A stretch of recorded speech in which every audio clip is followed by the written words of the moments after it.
Hello everyone and welcome back to my channel. Lady Freedom here, coming at you with another raw narrative. Today is Sunday, April 28th, 2024, and as of today, Sebastian Wayne Drake Rogers is still missing. It's been 63 days since Sebastian was last seen at his home in Hendersonville, Tennessee. Today, I want to talk about a few different subjects, but I want to go back to the beginning of when Sebastian was first missing. So we're going to go over some news clips from the February 26th when the search party began, and then we are going to move on to some videos by Special Books by Special Kids. It's another YouTube channel, but I wanted to show you a few videos of some teenage boys with autism. That way we can all get a better understanding of what Sebastian might have been going through, even though, just like the video states, if you meet one person with autism, that doesn't mean that you've met everyone with autism, because people with autism are so unique, and the things that they like and the different ways that they express themselves. And so there's no two that are the same in that regard. And so when we are looking at these videos of these special kids, I want you to really pay attention to a few things, like their mannerisms, the things that they like, the friendships and the way that they form them. And then I also would like you to really pay attention to the parents' perspective. Now, I did have to speed these up a little bit so that way it wouldn't be a 5-hour long video. I wanted to really catch the essence of the kids, and so what I did was I left most of theirs at regular speed when they're being interviewed and they're speaking for themselves and using their voice about how they feel.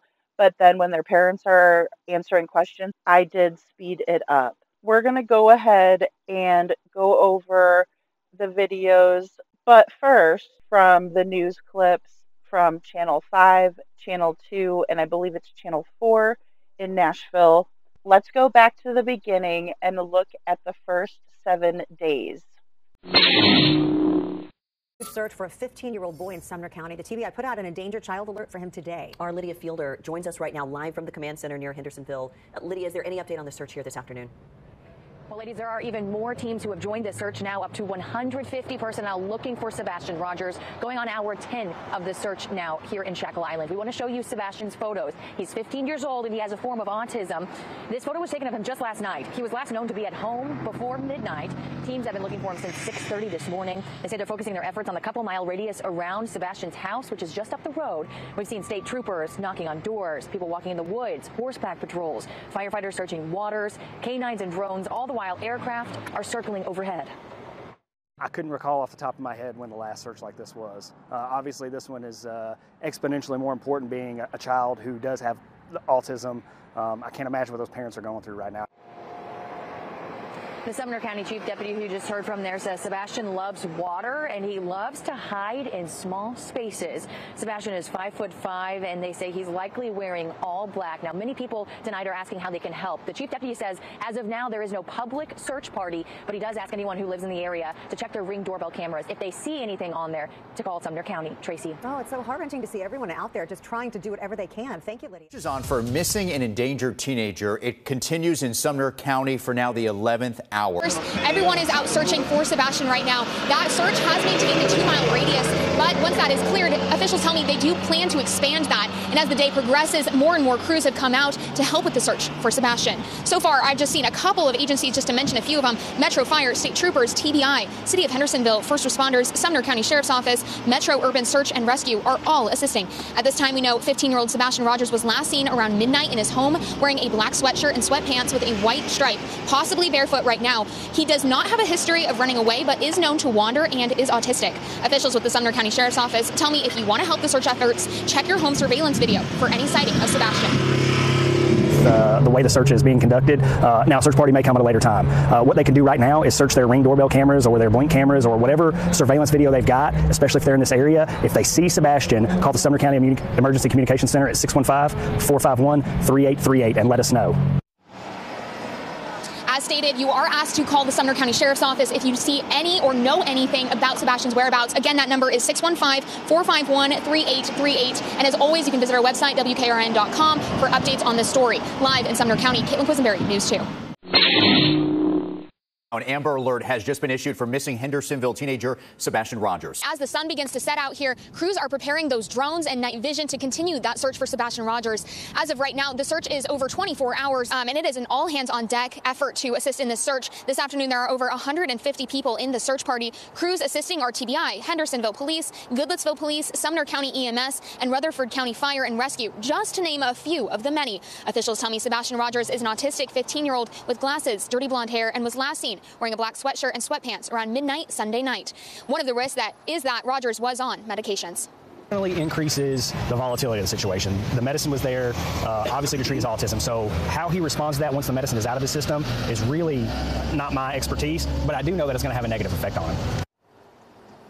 The Sumner County Sheriff's Office is urging all nearby residents to search their garages, barns, any open spaces that Sebastian could be hiding, as well as checking that home surveillance video. Breaking news this afternoon, the search for a missing 15-year-old boy in Sumner County is now an Amber Alert. The reason it is an Amber Alert now is because so much time has passed. There's bad weather coming in, and this young man has not had his medication in about 36 hours or more, and he needs it. There are more than 200 searchers currently looking for Sebastian Rogers, and I'll be honest, it's a bit tense. It feels like everyone here has their head on a swivel. Behind me, the Shackle Island Fire Hall is the home base for the search crews. There's a lot of unique ground to cover in this area. This neighborhood quickly goes from suburban to rural. So Sumner County Emergency Management Director Ken Widener told me that in order to keep everyone on the same page, they only want professionals searching right now. However, it is so hard to stop people in this community from jumping into action when a child's life is potentially in danger.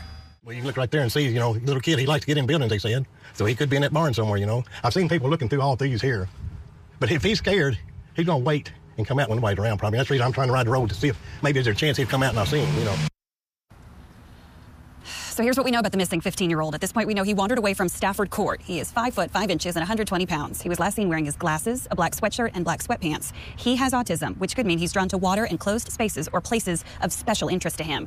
How you can help law enforcement is by looking in any of your garages, sheds, barns, unused buildings, and checking for him. There's a case, there is the possibility that he is hiding in one of those buildings. There is an urgent search for this missing teenager who has autism. He's been missing for more than 24 hours. People can actually join in on that search as well as far as civilians are concerned. But according to this, a number of agencies are jumping in to help Sumner County, including Metro Search and Rescue Team, the TBI, and more. We're here at the command post. We've been here for a while now, and things have been pretty much at a standstill. We can't expect things to pick up over the course of the morning. We saw one deputy leave this area just a little while ago. But yesterday afternoon, they had about 40 people on the ground searching for this teenage boy. Take a look at these photos of 15-year-old Sebastian Rogers. His family says they believe he walked away from his home sometime early yesterday morning. His parents saw him before bedtime Sunday night, and when they woke up Monday morning, he was gone. They called police for help around 6:30 in the morning, and Sumner County tells us they immediately began searching, and they issued that endangered child alert. And this morning, they continue to extend the perimeter, and they're asking anyone who lives near Beach High School off Long Hollow Pike and wants to help to check their property, including crawl spaces, sheds, small areas, and any other locations where a child who enjoys hiding might be. Law enforcement has interviewed Sebastian's mother, and she's holding on to hope for some good news. Mom was at the house. We've interviewed her. She's obviously distraught, as any parent would be. I couldn't imagine what she's going through currently. Yeah, the fact that Sebastian has autism is causing extra concern in this case. The National Center for Missing and Exploited Kids say children with autism, they wander or go missing at a high rate than other children. For a missing 15-year-old, now missing for over a day. TBI, the Tennessee Highway Patrol, Nashville Fire, Shackle Island Fire, as well as Sumner County Sheriff's Office, all coming together to help find 15-year-old Sebastian Rogers. Like you said, he has been missing for over 24 hours, as they'd last seen him walking out of his house around midnight. Now, Sebastian is 5 foot 5 and weighs 120 pounds with dirty blonde hair. He's most likely wearing a black sweatshirt, black sweatpants, and glasses. It's a bit quieter out here right now than it was when I was out here Monday morning, when you could see and hear a plane, helicopter, and drone all trying to locate Sebastian. The TBI did issue an endangered child alert. They believe he walked out of his house and is unable to find his way back without help because he's autistic, which is why they are concerned for his safety. Officials say Sebastian likes to get into small spaces and hide under his bed. So for those who live within 3 miles of the search area around Beach High School along Long Hollow Pike, you may want to check outbuildings, garages, cars, and under desks in case Sebastian used any of those as hiding places. Sumner County Sheriff's Office says that's the best way to help them out at this time. If you do see Sebastian, you're asked to call the Sumner County Sheriff's Office. The search for a missing Sumner County teen now in a third morning. You may have received that Amber Alert on your phone yesterday afternoon or seen the billboards over the interstate. It's all for 15-year-old Sebastian Rogers. And it's a heartbreaking development because this does mean that law enforcement now has reason to believe that Sebastian has either been abducted or is in serious danger of injury or death. And it has been an all-hands-on-deck effort. On Monday, the Sumner County EMA director says there were over 200 searchers on the ground, plus canines, helicopters, and drones. There's been help from about 24 agencies with rescue and dive teams on standby. We're told nothing is off the table. They've even been playing his favorite song, Eye of the Tiger, along the search to try and soothe Sebastian. Now, they've been scouring a 5-mile radius in the beach and Shackle Island area. A reminder, Sebastian Rogers is described as 5'5", 120 pounds, dirty blonde hair, last seen wearing a black sweatsuit. We're told he does have autism, is drawn to small spaces, and is active at night. I've actually been allowed into some neighborhood Facebook pages, and we're following those and communicating with them. And they've got watches going on in the neighborhoods. A lot of people, review your camera footage and see if you get someone that matches Sebastian's description, and call 451-3838, and we'll come look at it. You're also encouraged to share his description on your social media. It's now on day 3. Peyton Kennedy is live at the command post now in Hendersonville with a closer look at what's been going on this morning. Day 3 is underway here. We'll give you a look at the command post activity happening right now this morning. And of course, you can understand emotions are running high as it was pouring down rain here this morning and the temperature has dropped significantly. We want to show you this map as well that details the pathway hundreds of law enforcement members have taken scouring the area for a sign of Sebastian. They've used helicopters, drones. This morning I saw crews leave on ATVs. Plus, there's been horses from Hendersonville Police with more from the Metro PD reportedly on the way. He was reported missing Monday morning, last seen in a black sweatsuit. Now, we're seeing a number of community organizations reaching out to help law enforcement agencies, including Live Love Nashville, Sumner County Fire Buffs, and Long Hollow Church, who have been feeding folks here at the command post. We actually just saw a couple trucks come up with some food deliveries as well. Now, Long Hollow Church held a prayer vigil last night and have offered their campus, which is just down the street from here, as a second command post if needed.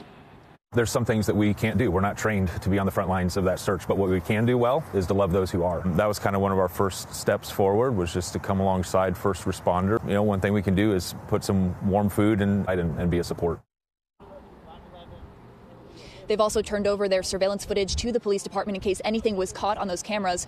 You are also encouraged to check your home's security cameras. Turn that over to police if you see anything. For information as the desperate search for a missing Sumner County boy intensifies. Unfortunately, there is still no sign of 15-year-old Sebastian Rogers, despite exhaustive efforts. It's February 26th when Sebastian was last seen at his home in Hendersonville. Officials now say they're still treating this as if Sebastian just got up and walked away from his house.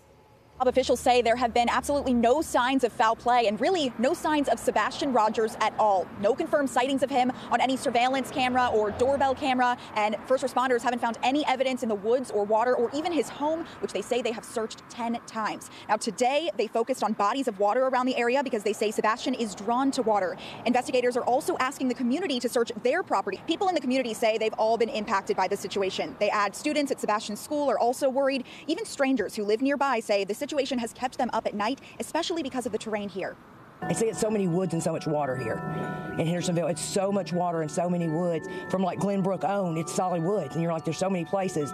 And then we passed by T.W. Hunter up here, and they had the new drain ditches laying out there. I thought, oh God, I wonder if they searched them, Wonder if they looked in there to see if maybe he was in one of them trying to stay warm, get the wind off of him. It's just too many places he could be, and it's scary.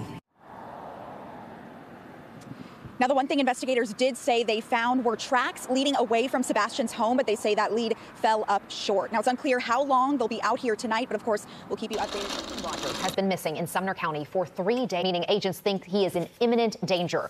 Agencies from all over the state have come out to assist. So far today, authorities have put out a call for more police-mounted patrols as possible, and Hendersonville Police and Wilson County Sheriff's Office have responded to that call, bringing in extra horses and people for that. And also out in the field here today have been drones, helicopters, and all-terrain vehicles. Sebastian Rogers is 15 years old with autism. He was last seen at his home on Stafford Court around midnight Sunday wearing a black sweatshirt and sweatpants, possibly barefoot. 2 of the many concerns officials are facing now is Sebastian has been off of his medication since going missing, and the temperatures are expected to continue to drop below freezing as the night goes on. I will say I've spoken to a couple residents out here who really just want to help in the search. You can also donate packaged snacks and beverages to emergency crews working around the clock. To go out in the woods, in the trees, and that to to search, so they just need snacks, things they can put in their backpacks and take. So the need became the water, Gatorade, and snacks. It's always better to get the community away from the command center so they can do their job. But this community is so helpful and want to be involved that they just want to come. We just decided to open here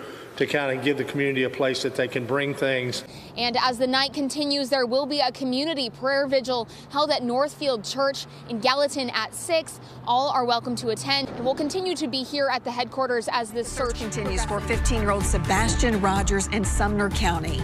The autistic teen went missing 3 days ago near Beach High School in Hendersonville. Authorities upgraded the case from an endangered child alert to an Amber Alert. The harsh drop in temperatures and the fact that Sebastian needs his medicine.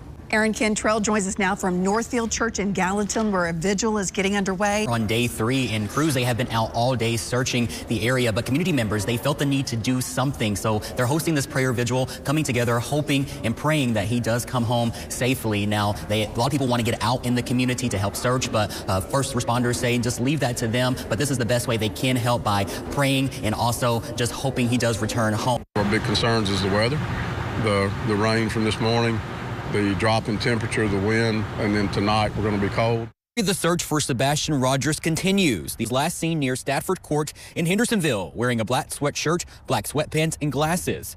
Hundreds of trained professionals from departments across Middle Tennessee have been conducting searches with the assistance of horses, dogs, and specialized technology like drones. They've expanded their search efforts and have been paying very close attention to bodies of water. Many people on the spectrum love water, whether they swim or not. Just the calming nature of water tends to be a place that attracts them. Ponds, lakes, swimming pools. Obviously, we're in Hendersonville, so we've got a lot of water around us. Sebastian also takes medication. So Jessica Moore, the executive director of Autism Tennessee, says it's important to find him quickly. Someone who is used to routine, who has a daily schedule, who has just different aspects of their lives that's just repetitive every day. It can be very stressful to not have those pieces in place. Moore thinks Sebastian could be a sensory seeker. Someone who enjoys a lot of pressure, deep pressure. I think he likes to hide, and that those more confined spaces are calming. Approaching slowly with calm words, with a calm demeanor. I'm sure that he's feeling a lot of stress and a lot of anxiety. At least I would be in that situation. Yes, now this prayer vigil is getting underway now. Attend events like this, but also keep sharing the poster of Sebastian, and hopefully he is coming home safely. Bill with an update from overnight. In addition to all of the state and local agencies working tirelessly on this, the chief deputy here in Sumner County says they are now talking with the FBI as well. He says they are doing everything within their power to find Sebastian. I just spoke with the EMA director, who says yesterday they scoured about 2,000 miles on foot. The director says typically people will only travel 0.2 of a mile, so they have definitely honed in on that circumference as well as inside his home. But unfortunately, nothing. Aerial crews continue the work overnight, and we're told the ground crews are reporting here again at 7 a.m. this morning. That includes officials on foot, ATV, and horses. We've also seen many community groups come together to support these officials. Prayer vigils have been held the past 2 nights. The EMA director tells me that today they're asking for residents to check any bodies of water on their property. The Sumner County mayor says they recognize people want to do as much as they can, so here is his guidance moving forward today. If you want to search in your neighborhood, want to search on your property, we really ask that you do it in teams of 2 as we do our aerial searches with the helicopters and the fixed-wing planes and the drones. Whenever we see one individual, we see that as a potential lead, and we pour resources into that. So if you're going out in 2s, that helps us in that manner. But we do ask that really you stay out of the search process, and we leave that to the professionals right now. He says they are working with Sebastian's family as well. We're told and still no trace of the teen. Here's Kelsey Gibbs with what we've learned so far. A community on edge, hoping and praying that Sebastian Rogers returns home safely. They say the teen has not been spotted on any surveillance cameras, and there have been no clues of his whereabouts. People just want Sebastian home, especially those in the autistic community. Autistic kids go missing, and it's like as an autistic person, it's a punch to the gut, right? It was another busy day searching for the teen. Law enforcement has drones, canines, helicopters, and even horses. But officials say right now, what they need is the public searching their property. There's been no sightings on home surveillance video of Sebastian so far. And the teen's scent, his smell, hasn't been picked up by any canines. Law enforcement say they just want to find the teen and bring him home. First responders have covered more than 2,000 miles in a span of 4 days looking for Sebastian Rogers. The autistic teen was last seen early Monday in the area of Stafford Court in Hendersonville. An Amber Alert was issued for Sebastian later that day to help with the search. Sumner County Chief Deputy Eric Craddock says they are operating under the assumption that Sebastian walked away from home. Law enforcement says no amount of information is too big or too small. Like I said, we're operating under the assumption that Sebastian walked off. We have no evidence to disprove that. Law enforcement telling us that the family is cooperating with authorities, and they again are under the assumption that Sebastian walked away from home. Expecting any moment right now an update on the search for that missing teenager, Sebastian Rogers. Let's listen in live. Here in a few moments, I'll go through some slides and show you what we've done over the past 4 days of searching. Really wanted to come to the community and ask for your help. We need you to search your properties every day, morning and night.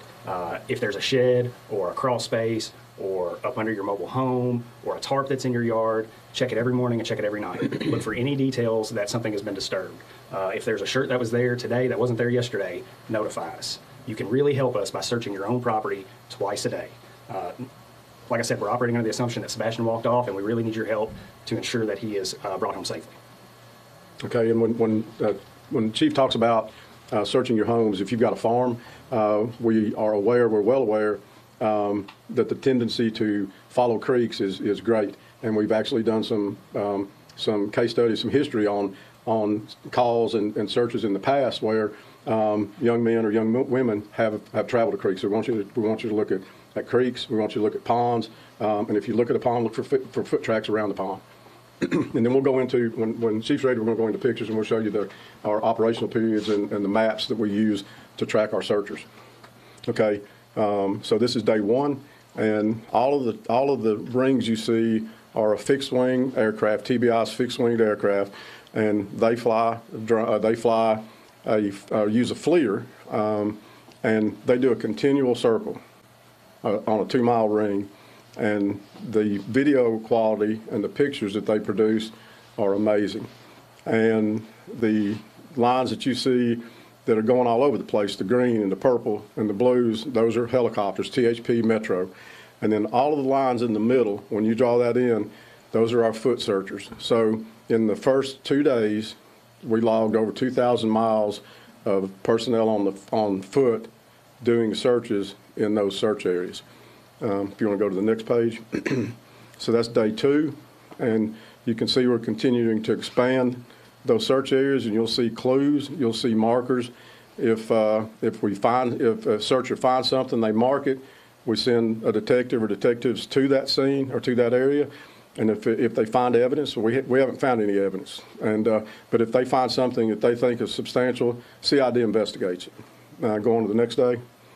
That's the next day TBI was back. That second day we had really bad weather with rain, and so these are the rings from TBI again, and they did some almost tri-oval type figures when we were looking at particular areas, and they were looking at streams at that time, and a lot of helicopter, and then more ground troops, and then we got one more day, and then today we're expanding west, and you can see those areas that personnel are searching. And so what we do is we get them in, and we've got an app that they utilize, and they create tracks, and you can see the tracks in those sections as they do the search. And we've got several other things going on. We're utilizing drones, K9, and UTVs, ATVs, horses, aircraft, and anything at our disposal to get Sebastian located. Like Director Widener said, what you didn't see on there was any drone track. The drones aren't tracked on Sartopo. What you didn't see on there were several assets that didn't have the app that day. So what you're seeing is what we know we have tracked. Like I said, we're operating under the assumption that Sebastian walked off. We have no evidence to disprove that. The family's been nothing but cooperative with law enforcement in our investigation. We are truly operating under the assumption that there's a child missing that needs our help. So if the public is out there and you have a house close by or not close by, right? Check your property twice a day. If you find something, call us. If you have trail cams out on properties that you hunt, check them. If there's an image that you think could be Sebastian, call us. Any tip that you have, call us. We want to bring Sebastian home. And when the chief says, even if it's not right here, so I actually spoke to the incident commander of a search operation that happened west of here, and a 14-year-old went missing and was found 9 days later, 6.2 miles from home. So we're looking at, we don't want to go out too far, too fast, but even if you live in Davidson County, if you live in Robertson County, if you live anywhere in Sumner County and adjoining counties that you think he could have made it to your property, search those creeks, streams, tributaries, ponds, barns, outbuildings, vacant homes, any place that you think he could be. One tip, if you're searching your property, is to search it in pairs. If we have aerial assets up and they see someone walking alone through a field, we're going to deploy resources to make sure that is not Sebastian. Secondly, if you're out searching your field and something happens to you, someone needs to be able to call for help and tend to you while we're on the way to help you. So if you're searching, please search in pairs and be safe.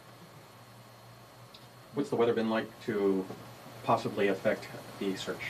Weather, our primary concern with weather is for Sebastian. So the rain that we got and the cold temperatures yesterday and into last night gave us concern for hypothermia.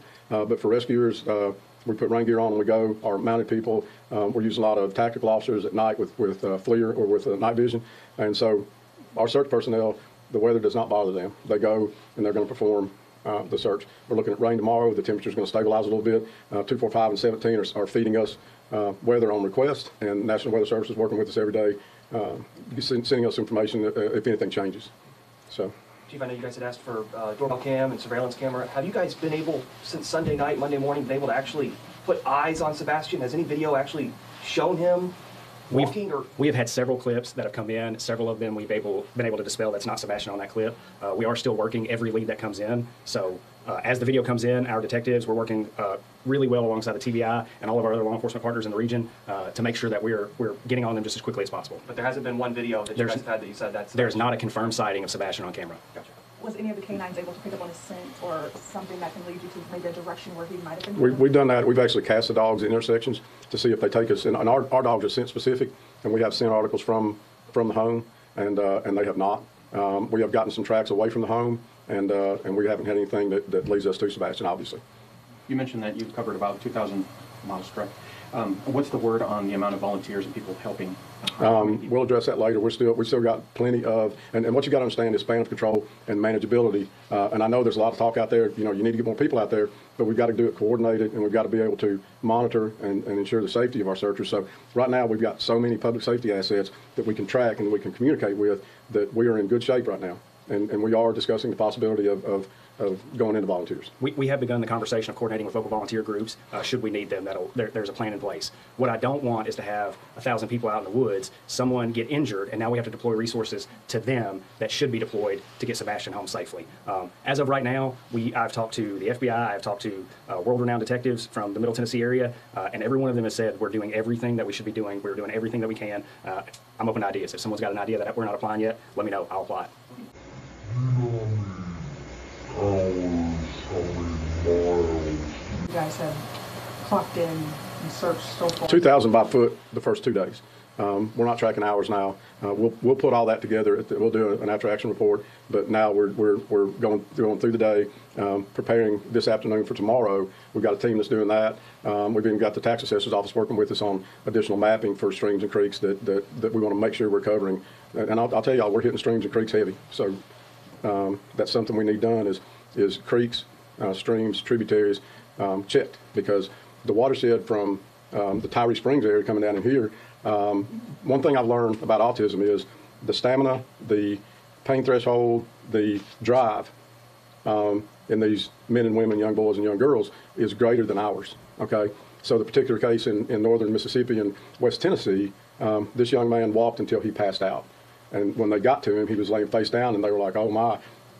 But he was unconscious, and they've done stories on him, and so that's something we're looking at, and we urge people to get out and check those locations. A lot of farms in Sumner County, a lot of creeks in Sumner County, check them. I hate to cut you guys off, but I'm really focused on getting Sebastian home, and we need to get back out and make sure we're doing everything we can. I really appreciate you guys being here and covering the story, and as soon as there's an update, I'll let you know. Thank you. Thank you.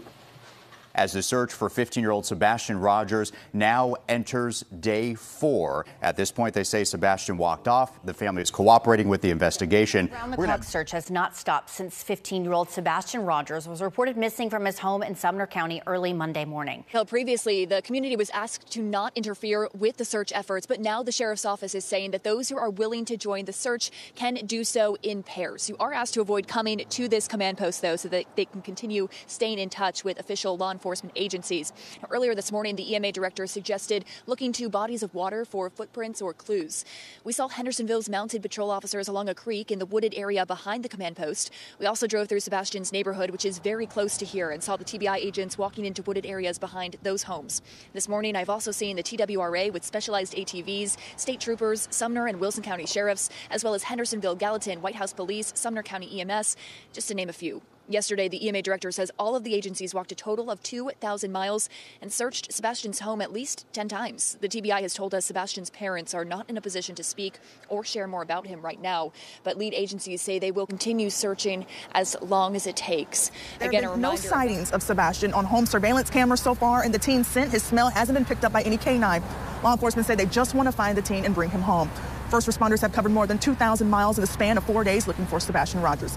The autistic teen was last seen early Monday in the area of Stadford Court in Hendersonville. An Amber Alert was issued for Sebastian later that day to help with the search.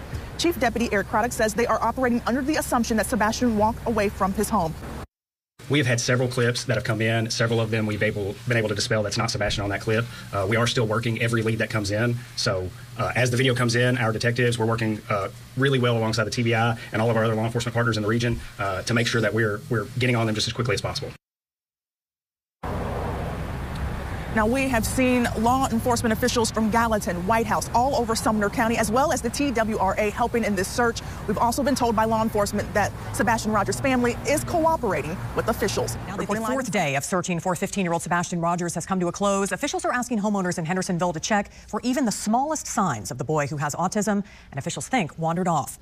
We were all very concerned from the get-go. Jesse Gibson says since Monday, he's been doing what the sheriff's office in Sumner County has pleaded with homeowners to do. If people aren't really searching their property, he may be right here and we don't even know it. Really wanted to come to the community and ask for your help. We need you to search your properties every day, morning and night.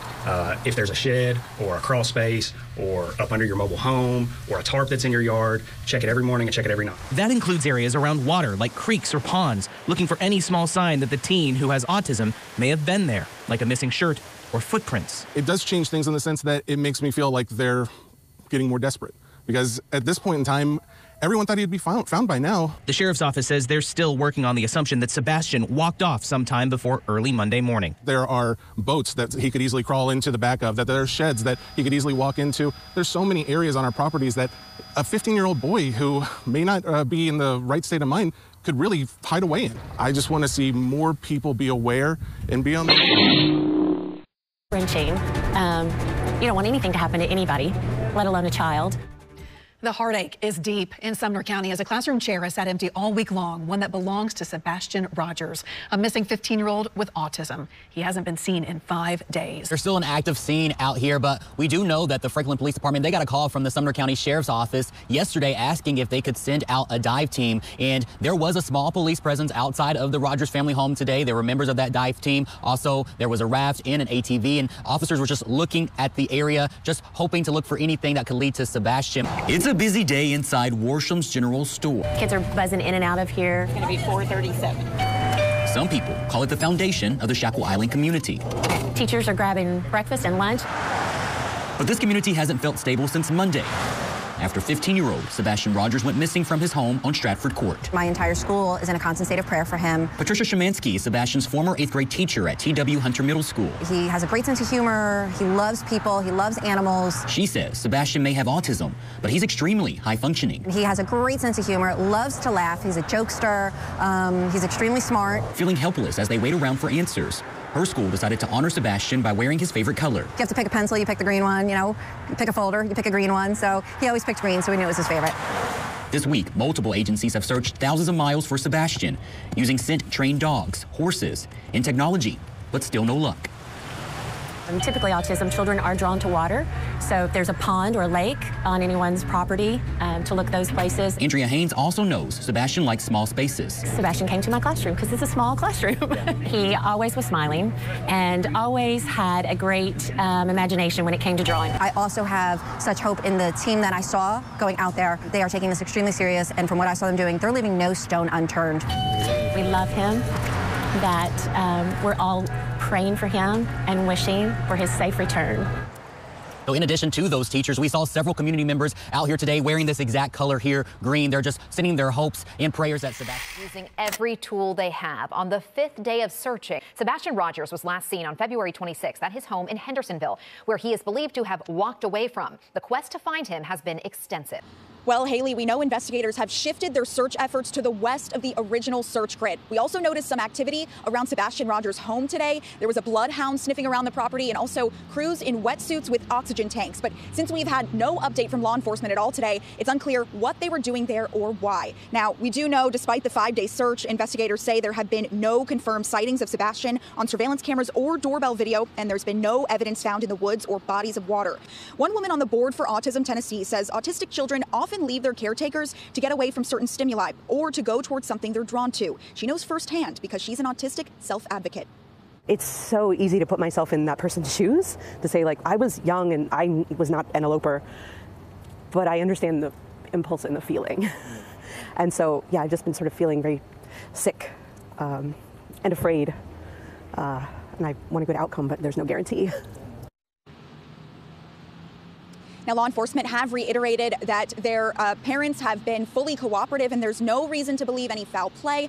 No word on when the search or how it will work. Residents are coming together wearing green in support of Sebastian Rogers. This was spearheaded by the Facebook group Finding Sebastian Rogers, which has nearly 3,000 members. Green is believed to be Sebastian's favorite color. That's what led to this idea. News 2 spoke with 2 mothers who say watching the search for Sebastian has been heartbreaking. But by wearing the color green, they just hope Sebastian knows how much he's loved.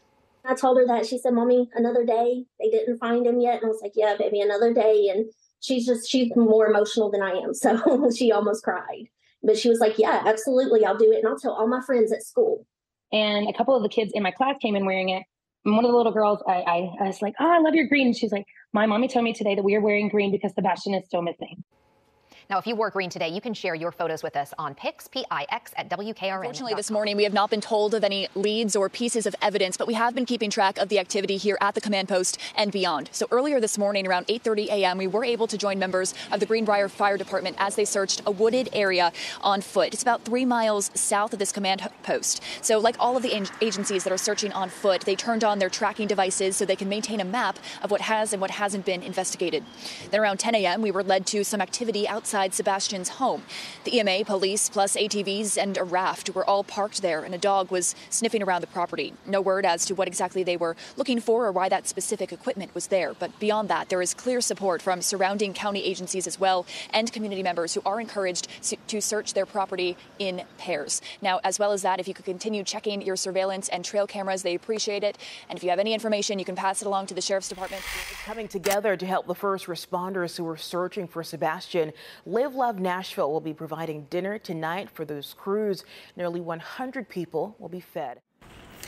Okay, guys, I'm just going to go ahead and pop in really quick. So this is the actual search that happened at 10 a.m. that they just spoke about in the video. This is Ken Widener with EMA, which is the Emergency Management Agency. He's the director, and he's out there letting the dogs sniff around. Looks like a bloodhound, so they're trying to pick up a scent around Sebastian's home. So this happened day 5, and we're seeing it here. It was fruitless. I mean, they didn't find a scent as far as we know. And as we all know, here in the future, us Monday morning quarterbacking here, it looks to me like they didn't find anything, because even in the newscasts after this, they're saying there was no scent. Now, there may have been a false positive. I don't know. I don't know which dog this is. I know they brought in tons of dogs, but this is the footage of Sumner County officials looking. Sebastian Rogers was last seen early Monday morning at his home in Hendersonville, and there's been no sign of him since. It's cold and wet out here, but first responders say they're not giving up in finding Sebastian, and neither are his friends. 15-year-old Sebastian Rogers still missing after 5 days. The community desperate for answers. Rebecca Goodard's son is in Sebastian's class at Beach High School. Being a mom of children with special needs and autism and the cognitive impairment and things, it's like I'm living my worst nightmare. I'm watching it unfold. Investigators looking for Sebastian around the clock using canines, drones, and helicopters. Rebecca and other neighbors searching too. I took Monday off of work and I looked in every outbuilding, every creepy barn and chicken coop that I've ever seen from a road in this area. Sebastian's parents not talking to the media. Deputies say, though, that they are cooperating. Rebecca says she's only met them at school a few times. I do drop my kids off at their classroom, and so I see him and say hello to him, and he's a very sweet, kind, seems to be a happy boy. Crews say they've collectively searched thousands of miles for Sebastian, people here not wanting to rest until he's home safe. I think no matter what happens in Sumner County with this, Sumner County needs a lot of prayer and comfort right now because it's been a big week. Right now, deputies aren't asking for volunteers, but what they say that you can do is check out your home security cameras. Every day, every night, nonstop, 24 hours around the clock, it seems like. Neighbors, friends, and local and state agencies are going to extensive lengths to find a missing 15-year-old in 5 days since police say Sebastian Rogers seemingly walked away from his Hendersonville home. Investigators say there has been no sign or sighting of him since.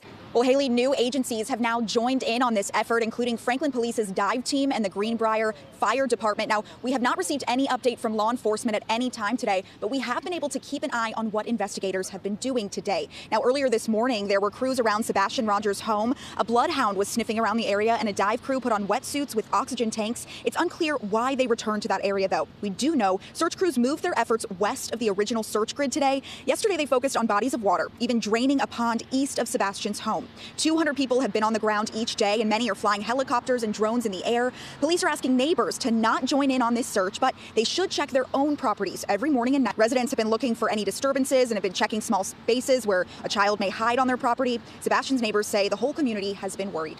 I know me personally, I have kids that are in elementary school and middle school. Every day we drive by the command center, my kindergartner says, "Mommy, have they found him?" And I say no. And she says, "It makes me sad, Mommy. He's probably really hungry." And I said, "I know, they're still looking."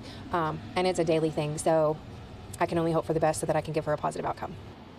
At last check, Sebastian has not been seen on any surveillance camera or doorbell video. Neighbors are holding regular vigils for him. It's been nearly 6 days since 15-year-old Sebastian Rogers went missing from his home in Hendersonville, and this morning the search continued. Well, Blake, despite the thousands of miles that officials have searched, there still has been no sighting of Sebastian Rogers. But folks here in Sumner County are not giving up hope. It's been an extensive and all-hands-on-deck effort. Anything from helicopters to bloodhounds to dive teams and more. Sebastian is 5'5" and weighs 120 pounds with dirty blonde hair. He's most likely wearing a black sweatsuit and glasses. Now, there is an active Amber Alert for the teen with autism. Officials say it was issued due to the cold and rainy weather, as well as how long he's been missing, especially without his medications. Volunteers and community members are also pitching in, hoping that something positive comes out of this horrifying situation. Right on day one, I mean, there were agencies coming together for sure. I'd say half a dozen, but now we're over a dozen. And like I said, I saw people as far as Collierville coming in, and that's over 3 hours away. So definitely everyone coming in to help find Sebastian Rogers and really hoping for that positive outcome and doing everything they can, hopefully, to find him. Meanwhile, the search in Sumner County for 15-year-old Sebastian Rogers enters another critical day. It's just like unbelievable. You would never think that, he'd be missing, and especially for as long as he's been missing. 6 days and still no sign of Sebastian Rogers. Search crews have walked thousands of miles this week looking for him. We're just going to walk straight up so we can... They've used specialized technology and sent trained dogs to help navigate the rural terrain. It's just been a lot of search and rescue all over the property. The Sumner County Sheriff's Office wants people to review footage from their security and trail cameras, focusing on the time frame from Sunday afternoon through Monday morning, asking people to look for any movements, vehicles, or people. Like, they came and knocked on our door and was like, "Hey, we're going to be searching this property. You have ponds." Brooke Clark lives near Long Hollow Pike, the area where Sebastian was last seen. The Sheriff's Office has told her and others in the area to look in their sheds, garages, under tarps and dense brush, any place a child might seek shelter or could become trapped. A lot of places you could hide. I mean, we've searched the barns. I went around saying his name. Clark says everyone in the community is worried. We have a strong community. I just really hope that they find him safe. Just praying, praying, praying. Video to share with the Sheriff's Office. You can upload it directly to them. We have information on how to do that at News Channel. 1 week since 15-year-old Sebastian Rogers went missing over in Sumner County. The Sumner County Sheriff's Office tells us that a group of local investors invested a minimum of $3,000 toward any information that would help investigators in finding Sebastian Rogers. I now want to bring in EMA Director of Sumner County, Ken Widener. Ken, as we near this week-long search effort, where are you focusing starting today? Well, we keep expanding. So we've expanded west and we're expanding north. We just keep expanding the search area and we're bringing different teams in. Yesterday we had a group from East Tennessee come in. They're mountainous experts and they do caves. And so we've had any cave that we've marked, we've had them in those caves. The City of Gallatin has done all the storm drains in the area with cameras. So we keep expanding and just throwing everything that we can at it to try to get him located. In terms of the search, you said you've been expanding. About how much ground have you covered? We're close to 5 miles now. Now, the further south you go towards Hendersonville, we get into the city, and we would expect he would be located or seen if he were in the city. And we've gone into the city, sort of in the fringe, in the more not as urban areas of Henderson. But we've been all the way to the lake on the streams that travel to the lake. We've been to the lake.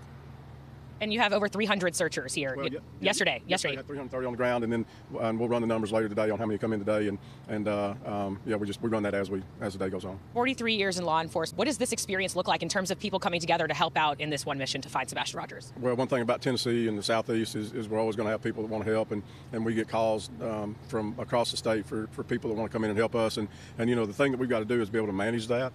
So we track everybody that's on the ground. The first 2 days we did 2,000 miles of people walking, and we haven't run those numbers for the entire duration of this operation. But it's great, and to be able to call in specialized groups that do the things that we can't do is really good. Oh yeah, just the drive to find him. We'll go talk to the parents in a little while, and every morning we sit and talk to them. We want to do everything for them and for Sebastian to get him located. Thank you so much, Ken. If you do have any information, you're asked to reach out to the Sumner County Sheriff's Office or the TBI. Also, check those cameras, like they said, Sunday to Monday, Sunday afternoon to Monday. Day 7 of the search for 15-year-old Sebastian Rogers. Emily, I'm told that close to 300 trained search and rescue volunteers have been out here on the ground all day trying to find Sebastian. That's hundreds more than the 80 or so that we saw during the week. Now, this weekend, the National Guard was called in. TBI has been involved all week, and agencies from Wilson, Knox, and Williamson counties are all here to help Sumner County. They all want you to know they are all over this area, checking and double checking every inch of space. All week, they've used specialized technology, canines, and sheer manpower to cover the ground here. TBI has been involved, and the county has been talking to the FBI as well on advice for how to move forward here. And the community has been asked to both check their properties and check their video camera footage from Sunday to Monday. Everybody has the same goal. Sumner County Fire saying at this time, try not to get in the way of the professionals. The agencies have been training for things like this for years. They have the Emergency Management Association of all of the different counties in any state. This is what they do. They are ready for these kind of events. They just ask for patience of everybody to let them do what they've been trained to do. Now, they are wrapping up search operations for today. I'm told they'll be back bright and early tomorrow morning, but that they are going to be scaling back some of the search operations going into this week. But as of now, nobody has seen Sebastian. As we reach day 7. Kinley, search efforts are starting to wrap up on this day 7 of the search. As you can see, the sun is starting to go down. That's when these searchers come in. They'll be back out around 7 a.m. this morning. And today we saw cave specialists out here as well as canines. Also, I want to show you to the side of me, you can see the National Guard members Kinley just mentioned. They've been going door to door, trying to raise awareness and ask anyone if they've seen anything. Also today, we're told that DOC guards joined search efforts. Now remember, you are asked to check every inch of your property day and night for any signs of Sebastian. You remember the Sumner County Sheriff's Office said leave no rock unturned, really focusing on areas like barns and tarps, just anywhere he could be. Also, we learned today that the reward for information in this case has been raised to $3,500. Again, that's from Nashville area business owners. Also, of course, today as we reach day 7, we're seeing lots of food donations working to keep these crews going as they're working tirelessly day and night. Here's more on some of those volunteers working to help out with these efforts. Just need to make sure that they are able to sustain while they're out in conditions that aren't just walking down the road. They're out in the woods, they're out in the creeks, some have been in caves. So you just want to make sure that they're ready to go out there for that.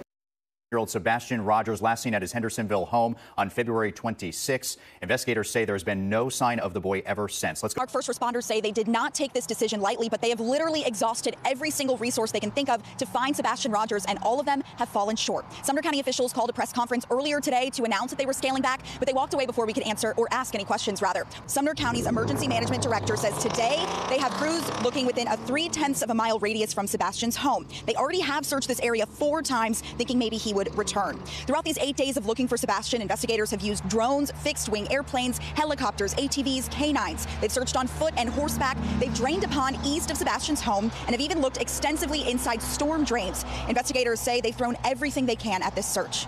If there was a resource we thought we could utilize to help locate Sebastian, we've used it, and we will continue to do so based on the leads that come in. The Sheriff's Office continues to urge families to check your properties, to check your cameras. No detail is too small.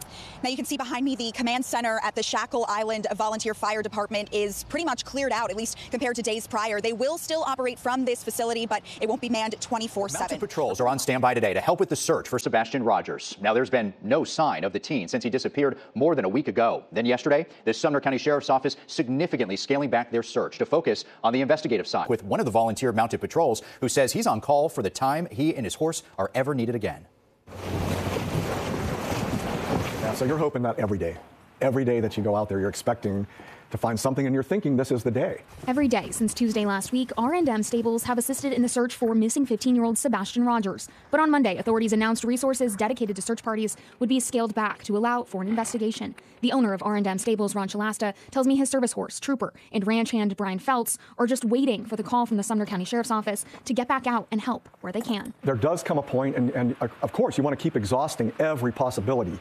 We even covered some trail that we had previously covered. Riding through creeks, rocky terrain, and people's backyards, being mounted on a horse gave Ron and his team an advantage that people on foot and in ATVs didn't have. You can get up to those higher elevations where it's very difficult for somebody who's doing that on foot, where ATVs can't get through the brush. Through an app called Equilab, volunteer-mounted patrols' steps were tracked in their assigned perimeter. Trooper and Ron navigated an estimated total of 37 miles together in the search for Sebastian. Chief Craddock said, hey, can somebody ride from Command Center all the way down to Hendersonville Mounted Police Barn? And our horses, Jeff Duran and Brian and I, we were in the water that whole afternoon. And so the banks were saturated. It was a rough go. Now, with the search efforts scaled back, Ron says the community of Sumner County won't give up on finding Sebastian. Are really people behind them, the prayer warriors in our community that are praying for them.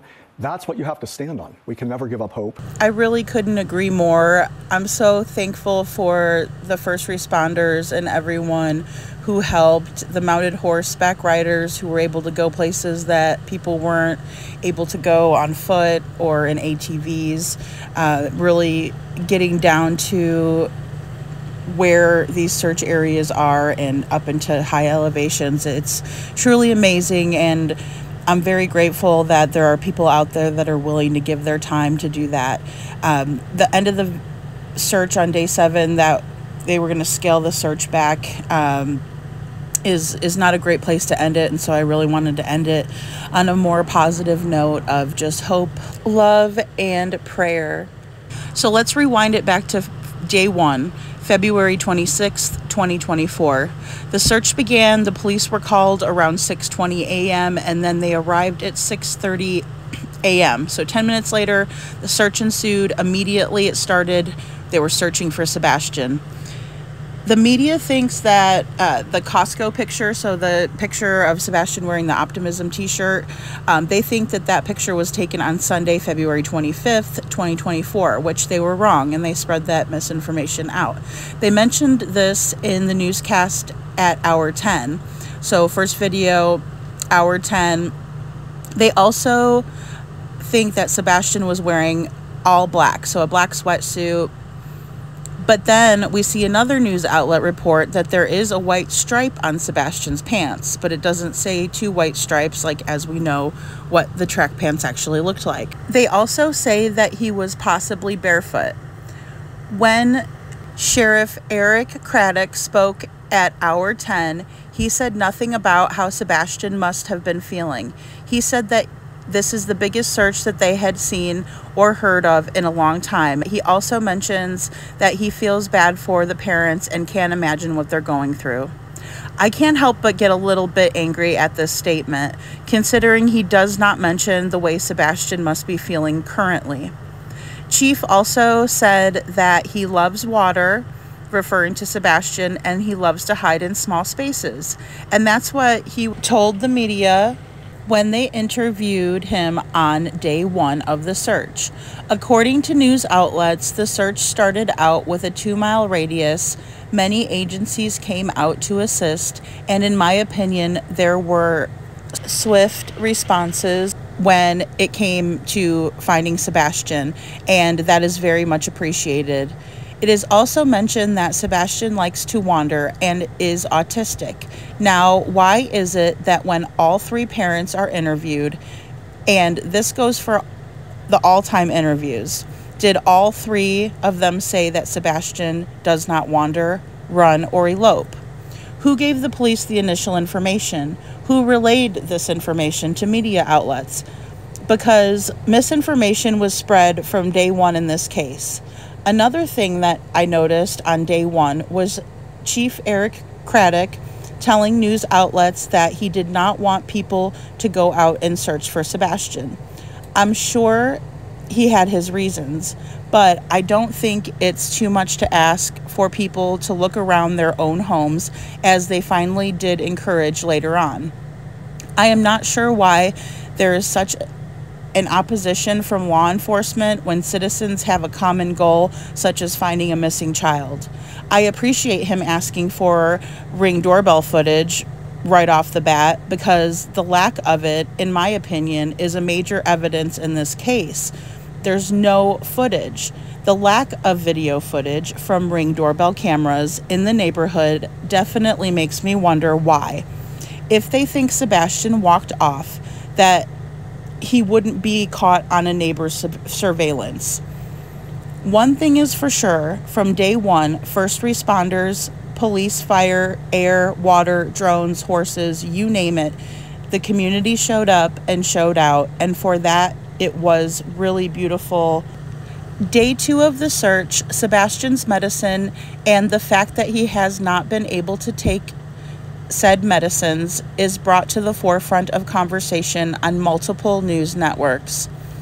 Chief Deputy Eric Craddock stated that he is not an expert and he is not very versed when it comes to autism. He also thinks that there are medications to treat autism. I pointed this out in the video. Autism is not treated with medicine. It's treated with therapies. We know this from previous videos and interviews that Katie and Seth both stated that Sebastian did not need the medicines that he was on. However, during the Proudfoot's interview with Smiley Stories World, she did point out, and Katie and Chris both agreed, that the medications do need to be weaned off, and if he suddenly was off those medications, he could have a seizure due to abruptly stopping his medication. But at the end of the day, that's another bit of misinformation that everyone was spreading, and that was from news outlets to Eric Craddock, the chief, who thinks that the medication is to treat autism. It's frustrating that there wasn't time taken to form a deeper understanding of the person that had gone missing, in my opinion. Also on day 2, Sebastian is described to have had wandered from Stratford Court. It is also reported that Sebastian was last seen in the Beach High School area, which is very deceiving in my opinion. The reason I say this is because Sebastian was last seen in his own home. He was not seen at Beach. He was at home. They seem to be hiding the fact that Sebastian was reported missing in the past and found hiding under a car in his neighbor's driveway.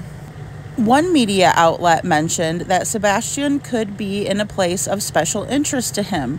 However, there was no elaboration on this, like what his special interests are, which again puts another layer of misinformation and BS. Who is spreading this to begin with? I doubt anyone will raise their hand to answer that question. On day 2, Eric Craddock, Chief Deputy of Sumner County, again talks about how distraught Mom is. And I say mom in air quotes because he called Katie Mom. One news outlet reported that he was seen walking out of his home at midnight. Now, we all make mistakes, but it really does beg the question, who said that they saw Sebastian walk out at midnight? And why wouldn't that prompt Katie to come out and tell everyone what Sebastian was wearing that night before he went to bed? And what actually happened if this misinformation was being spread on day 2? The reporter does confirm that officials say that they think Sebastian walked out of his house day 3. News reporters saying that officials think that Sebastian is in imminent danger or may have been abducted. This is after 2 days of an all-hands-on-deck effort. EMA Director Ken Widener said that there were over 200 people that helped search. And these are not civilians. These are 24 agencies that came out to assist. The search also expands to a 3-mile radius at this point. They are still reporting that he was seen wearing, or when he went to bed, he was wearing a black sweatsuit, that he is drawn to small spaces, which is well, we all know is a fact because his teacher said that, and it's very sad when you have to use a teacher as a reference over a parent. But I digress. It also states in writing that Sebastian is active at night. Now, why would Sebastian be active at night? He's a 15-year-old boy who had to get up at 6 a.m. for school to catch his bus by about 7:15 a.m. on Monday morning. But he was active all night, or he is active at night? I mean, that makes no sense. He had a full day for anybody. And I have a listener that sent me a message who has a child with autism, and they let me know that their child would be completely overwhelmed and overstimulated by the time that day ended. And, you know, quite frankly, it sounds exhausting. It's just a very fishy detail, and it was right there in black and white, or should I say red and white. And remember, these statements are coming from law enforcement and the parents at this point. I'm guessing it's Katie and Seth. I'm guessing. It could be Katie and Chris. For all intents and purposes, they were named as the parents to begin with. Now, Ken Widener also tells news outlets that he has joined some neighborhood Facebook groups, and he is speaking with residents in the Shackle Island area. He asks for the ring doorbell footage, so he's asking for that from the residents and to let them know where to call if they have any ring doorbell camera footage or any footage, anything about the whereabouts of Sebastian. However, they did not give his description at that time, which would have been helpful. The weather on this day is cold and rainy, and the temperature has been dropping significantly from the last 2 days, making it all the more urgent to try and find what happened to Sebastian and where he is. Law enforcement provides the media outlets with a map of the pathway of hundreds of law enforcement agencies have taken over the past couple of days looking for Sebastian using helicopters. Live Love Nashville, Sumner County Fire Buffs, and multiple churches aided in accommodating searchers with food, drinks, and encouragement. Long Hollow Church led prayer vigils and also offered to be a separate command post so people would stay away from the Shackle Island Fire Department, which is the command center. They also gave up video footage from the night in question to law enforcement that they had at the church. At this point in the search, there was no sign of Sebastian whatsoever. They searched the woods, waterways, and even the Proudfoot's residence. It was reported that they searched it 10 times. Every single person was on high alert and very worried about Sebastian's well-being. The love and support that poured out of the Sumner County community was apparent, and I didn't see any hateful remarks on any of the news outlets or any type of eyebrows raised toward Katie and Chris Proudfoot. Did you guys see any? Did you get any vibe from anyone on the newscasts, or did you feel like they were genuinely concerned? One key piece of evidence that was shared on day 3 was the fact that there were tracks leading away from Sebastian's home, but that lead fell short. What kind of tracks were they? Were they footprints? Were they tire tracks? What were the tracks that were leading away from Sebastian's home that turned up short, in the opinion of law enforcement? Why was it that they turned up short? What made it a bunk lead? I'm just wondering. It's also reported that they believe that Sebastian is in imminent danger, which is said to be information given by law enforcement agencies. More police and horses and more people were deployed to the search area. Community members not only put out prayer vigils, but they also donated snacks, beverages, and food to searchers. There was even a separate area to bring these donations, and believe me when I tell you, and you could see it in the footage too from news outlets, that the people were donating tons of stuff to help. People were doing anything they could to help, and I really feel like that has been lost. Some people who go missing are given zero media attention. Let's be honest, most people that go missing we never hear about. That includes children of all ages. But this family had an outpouring of love and support, donations of time, food, money. So why are they not grateful? Entire church congregations gathered to pray for Sebastian's safe return. It's only right. It's the right thing to do. But how could you not show out for Sebastian? I truly believe that his parents need to focus on the love rather than the hate. The weather continues to be cold and rainy and very windy. The search for Sebastian continues even through the nights. The urgency builds and builds with no word from Katie, Chris, or Seth. One media outlet brought in an autism specialist, and she says some things that were very important for people to know, especially when it comes to his medication. She said someone who has autism, who is regularly using medications as part of their routine, the fact that they don't have that medication and they're not able to partake in that ritual is very stressful for that person. And I'm really glad that she came out to explain that. Day 4, Sumner County officials hold a press conference.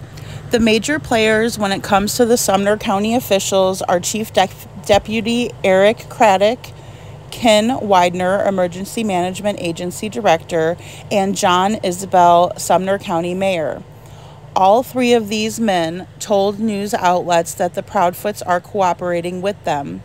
One thing that bothers me very much about Eric Craddock's statement in the press conference is that he said that he is operating off the assumption that Sebastian walked off.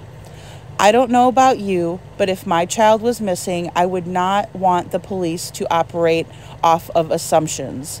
We all know what happens when we assume something. You make an ass out of you and me. So if my child was missing, I wouldn't want them making a butt out of themselves, and I wouldn't want them making a butt out of me. Deputy Craddock's demeanor is also defensive, arrogant, and very hurried. This can be for many reasons. I understand there is a lot of missing children out there, and there are missing adults. They want to do everything they can to try and find them, but it's honestly no reason for an attitude. And when people are asking questions, it's because they want to know information, not because they're trying to point fingers or tell you that you're not doing a good enough job or how to do your job. I saw a lot of defensive facial expressions and body language when it came to the media outlets asking specifics about the search, and I did sense that Chief Deputy was frustrated with the fact that we all don't want to just take his actions for gold or what he's saying for gold. And let's face it, Sebastian has been out there in the world alone with no shoes on, no coat, no money, no phone, no sense of time, no sense of money, a vague sense of direction unless it's somewhere that he's familiar with or a route that he's taken several times before. Chief definitely gives off the vibes that he doesn't want help from anyone, that he does not want any help from anyone, and that he's got this. He mentions that the FBI is being consulted by him, and that should be good enough, I guess. He also makes an underhanded comment that if anyone else has suggestions or that would gladly like to put them in place here, but I really feel like he gave me some hardcore Chris Proudfoot vibes, if I'm being honest, allegedly, in my opinion. Ken Widener gave me a completely different vibe. It seems like he was really doing his homework when it came to understanding mannerisms and common characteristics of people who are on the autism spectrum. One thing that stood out to me, though, was that they didn't give any specific information about what Sebastian's specific unique mannerisms are or what the common characteristics of his diagnosis bring. Why didn't anyone, especially the parents, not find that to be important? Or more importantly, why didn't the police find that to be of the utmost importance so that they could get the best description of Sebastian possible? I also found it odd that there was no physical description of Sebastian given during the press conference, which I think that would have been the best time to get the best description of what he was wearing the night that he was said to have walked off. Now, let's remember, we saw a newscast from Day 3 that said that Sebastian's home or the Proudfoot residence had been searched 10 times. There were aerial ground water, canine searches with drones. We had horse searches. There was no clips or clues, and there was no footage of Sebastian at all. From day 1, citizens of Sumner County were asked to check their Ring camera footage or their doorbell footage or any type of surveillance video. Everything turned up with nothing. No scent was found. Nothing. Maybe that's what was causing the chief to have such a bad attitude. I really wonder how many people they deployed resources to who were searching alone. They also expanded the search efforts through the community by asking folks to check any bodies of water near their home or on their property. Sumner County Mayor John Isbell told news outlets that they were working with Sebastian's family, but to leave the search to the professionals. It was also said that they spanned 2,000 miles looking for Sebastian in the first 2 days. And there's also footage from, I believe it's called Sartopo. I hope I'm pronouncing that correctly. And that's what tracks the aerial searches. They are very transparent when it comes to what they have done in the past 4 days at this press conference searching for Sebastian. They let us know how they tracked foot searches and everything. And that is very appreciated because they don't have to do that. I think it's so important to see that and to know that because it eliminates a lot. TBI went all out with their fixed wing aircraft. They're able to do continuous circles on a 2-mile ring. They showed us where the THP Metro helicopters made their pathways through searching. They used technology to track foot searches. Like I said, they continued to expand the search areas according to the map shown. They marked the search spots with markers, and they still came up with nothing. They started to expand the search out west after TBI performed a triangle formation searching waterways on the 3rd day. Going into the 4th day, they were focusing on foot searches, drones, canines, UTVs, ATVs, horses. Now, the drones are not tracked through Sartopo. There were also several assets out looking that did not have the app that can track the foot searches. So these were not displayed on the map that was shown from what they know that they had tracked during the search. They do let people know that the family has been nothing but cooperative with law enforcement again, and you get a lot of approval from the mayor. He keeps nodding his head in approval, and I just want to reiterate that the chief deputy confirms that there has been no sightings on any footage that has been turned over to law enforcement. He also confirms that there was no scent picked up by any of the canine during the 4 days of searching up until that point of the press conference. On day 4, public frustration is growing because everybody thought that Sebastian would have been found by now.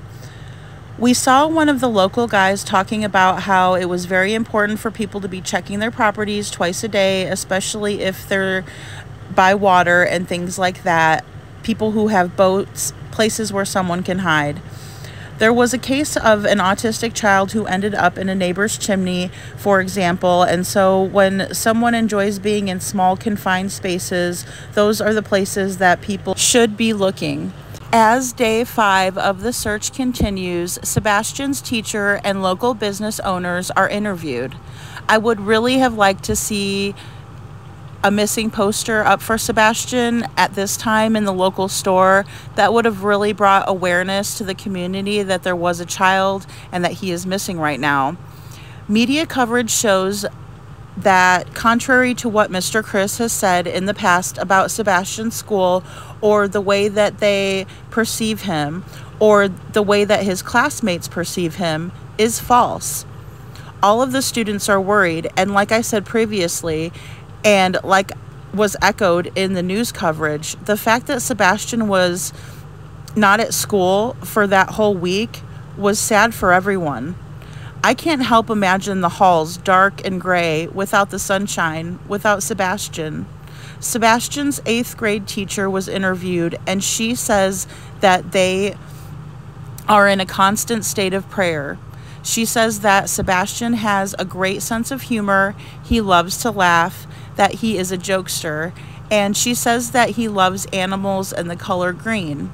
She herself was sporting green, and many at Sebastian's school did the same to show solidarity and love for Sebastian. She also describes Sebastian as extremely smart, and she points out that you may see him out walking around and think that he has no deficits at all.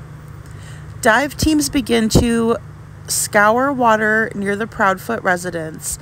On this day, they used every available resource, and still no sign of Sebastian or even his scent. Another one of Sebastian's teachers that he had in middle school says that she remembers him coming to her classroom specifically because he likes small spaces.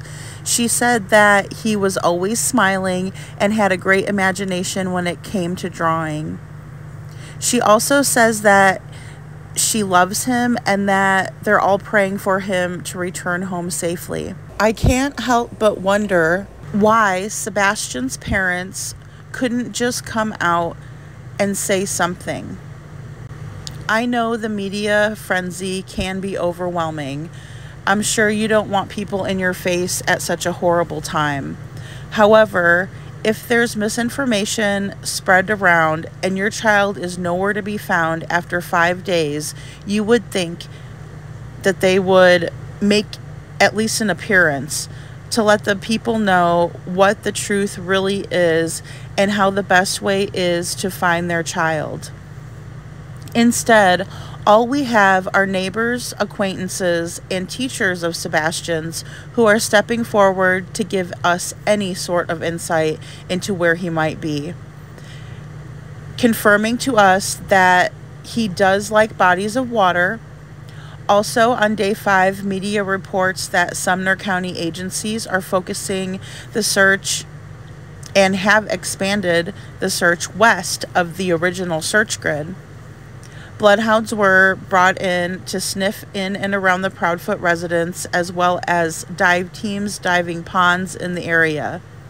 An adult living with autism who is a self-advocate tells media outlets autistic children often leave their caretakers to get away from certain stimuli or to go towards something they are drawn to. And now that's a direct quote. This is very important to me. Was Sebastian overstimulated? Was he running away from something that he overheard? Or was he in imminent danger in his own home? And who was causing Sebastian so much stress? What could he have possibly been drawn to in the middle of the night? She also mentions something that is key to me. She says that she was not an eloper herself. However, she understands the feeling and the impulse.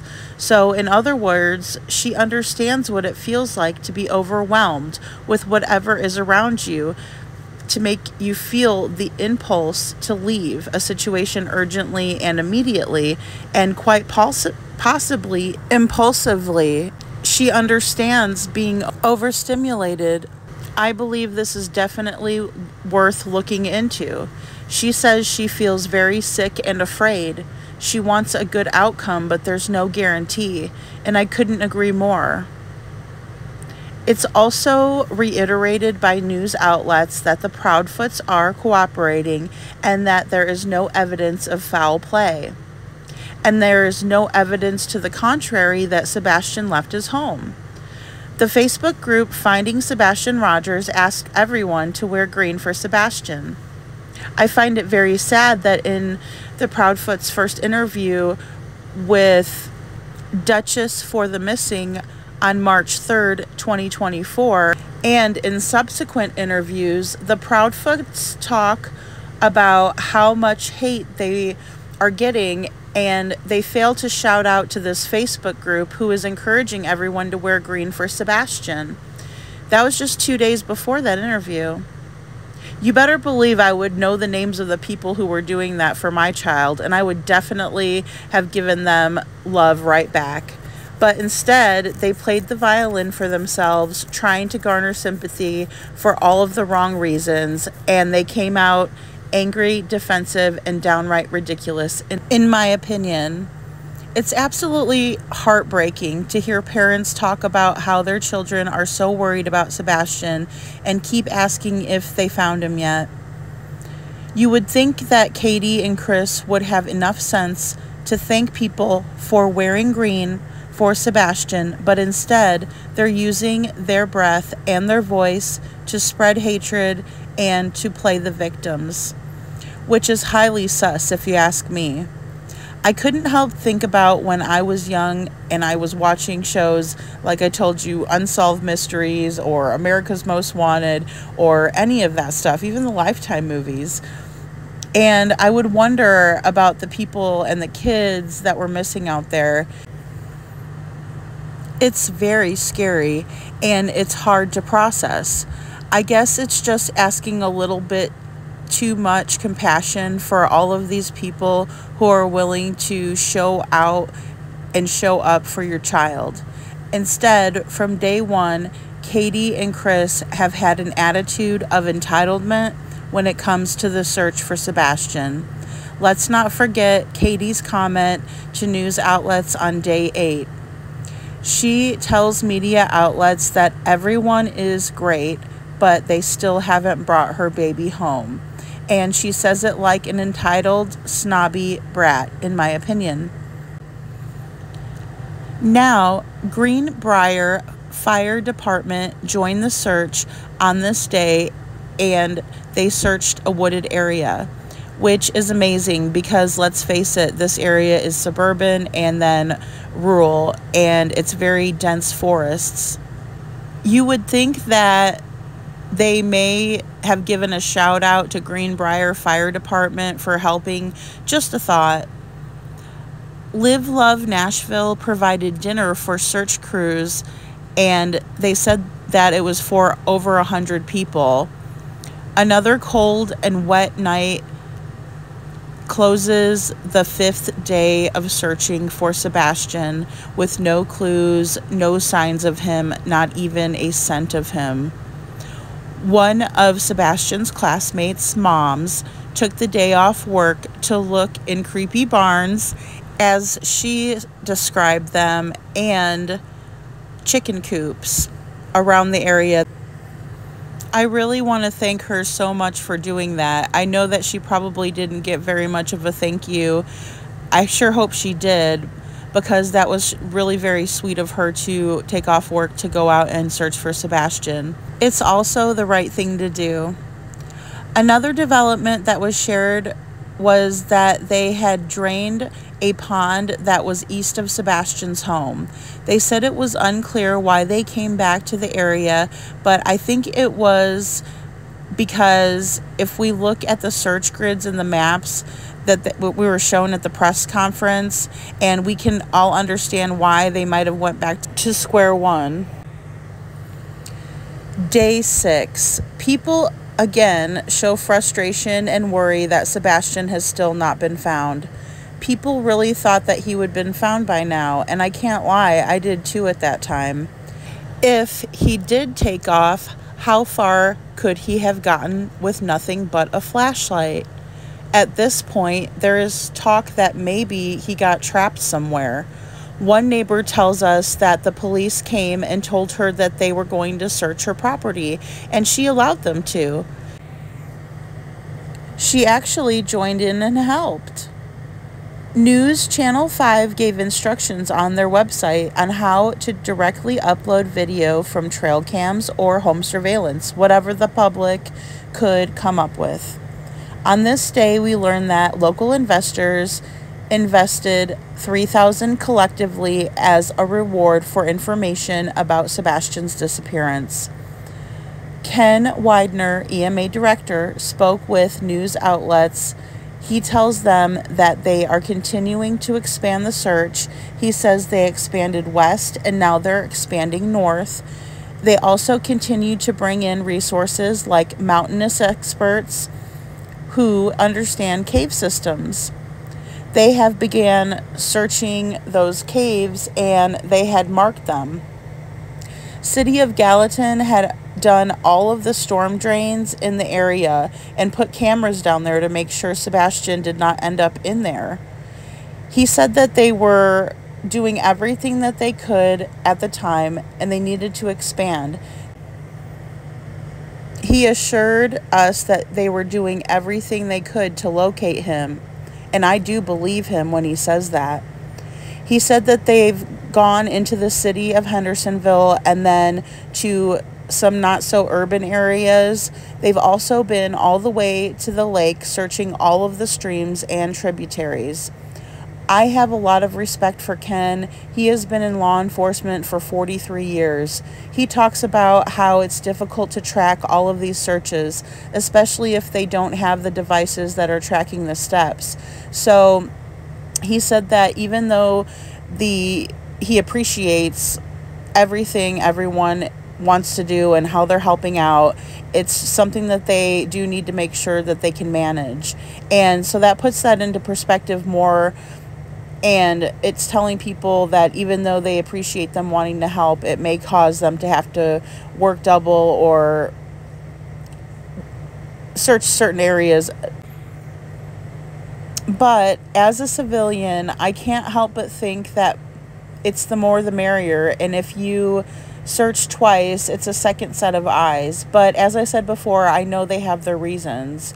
I really love how humble he is when it comes to bringing in other groups, and that he can admit that there are certain things that others are more equipped to handle than what they have at their disposal. I really do respect that. Now, one thing that really piqued my interest was that Ken stated that he was going to go over and speak with the parents this morning, and that he had been speaking with the parents every morning. Is he talking about Katie and Chris? Is he talking about Seth? Is he meeting with both parents separately or all together? This is where I get a bit confused. Now, being divorced, I understand that there are certain things that happen when it comes to getting information about your children afterwards. What I mean by this is that law enforcement may have only been relaying information to the parents, quote unquote, talking about Katie and Chris again. Maybe they were expecting them to co-parent correctly and give Seth the information and relay that to him. I can definitely see law enforcement only speaking with one set of parents and giving them all the information as Sebastian's parents. I do not agree with this at all. I think biological parents of a child need to be in the loop and communicated with thoroughly, even if it means taking extra steps to speak with both parents separately. It honestly makes the other parent feel like they aren't as much of a parent as the others. This is simply not true. Both parents are equally important and should be privy to information regarding their child, especially in a situation like this. It's very worrying that law enforcement wasn't going over these details and they could have been sleeping with the enemy. I don't know, but it's really looking that way. No signs, no scent, no Sebastian. Day 7, National Guard troops are deployed to aid in the search for Sebastian. They went door to door trying to raise awareness and to ask around to see if anyone had seen anything. The reward from local business owners was raised from $3,000 to $3,500 for any information that could lead to finding Sebastian. This was given, again, by the same Nashville area business owners. Also, on this day, law enforcement agencies decided to scale back the search. They said that they were doing so in order to focus on the investigation of the disappearance of Sebastian Rogers. They also said that they had exhausted every effort to find Sebastian and everything has come up short. Officials confirmed that they did search the area, which was a 3-mile radius around Sebastian's home, 4 times. And just a reminder, they said they had searched the Proudfoot residence 10 times. Nothing. They said that they threw everything they could at the search. I think they should have taken more items from Sebastian's home, including things like, and really not even limited to, things like carpet samples, maybe some luminol testing could have been done, things like that. I believe that the fact that they did not treat the home like a crime scene is a huge missed opportunity and something that unfortunately they missed the boat on. Day 7 ends with a mountain horse patrol being on standby. I truly believe that it would have helped tremendously if Katie and Chris would have made a public announcement during the press conference on day 4.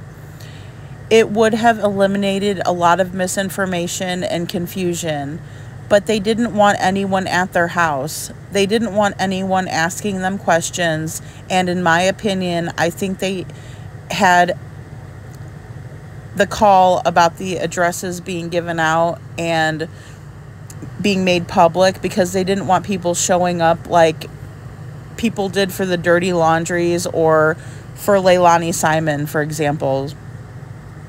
When a child goes missing, people get mad and they want answers, and that's how it should be. I don't agree with harassment or showing up at people's works or even showing up at their home, but we should all be equally outraged, even if it's not our child, even if it's not a child that we know. And when a child's missing, that is what's really important. I do want to take a minute to take care of some updates in this case. One being that Narc Divers has decided to rejoin the search, or maybe they never left the search and there was some misinformation provided. Either way, I have included the statement in the video, so feel free to read the statement. They are back on board, and I am very thankful and grateful that they are. After I put this video together last night, I was exhausted and I decided to flip on YouTube. T-Rev and Smokey were talking about yet another podcast that Chris Proudfoot graced his backside with. I just have to say that that man is full on trigger for me.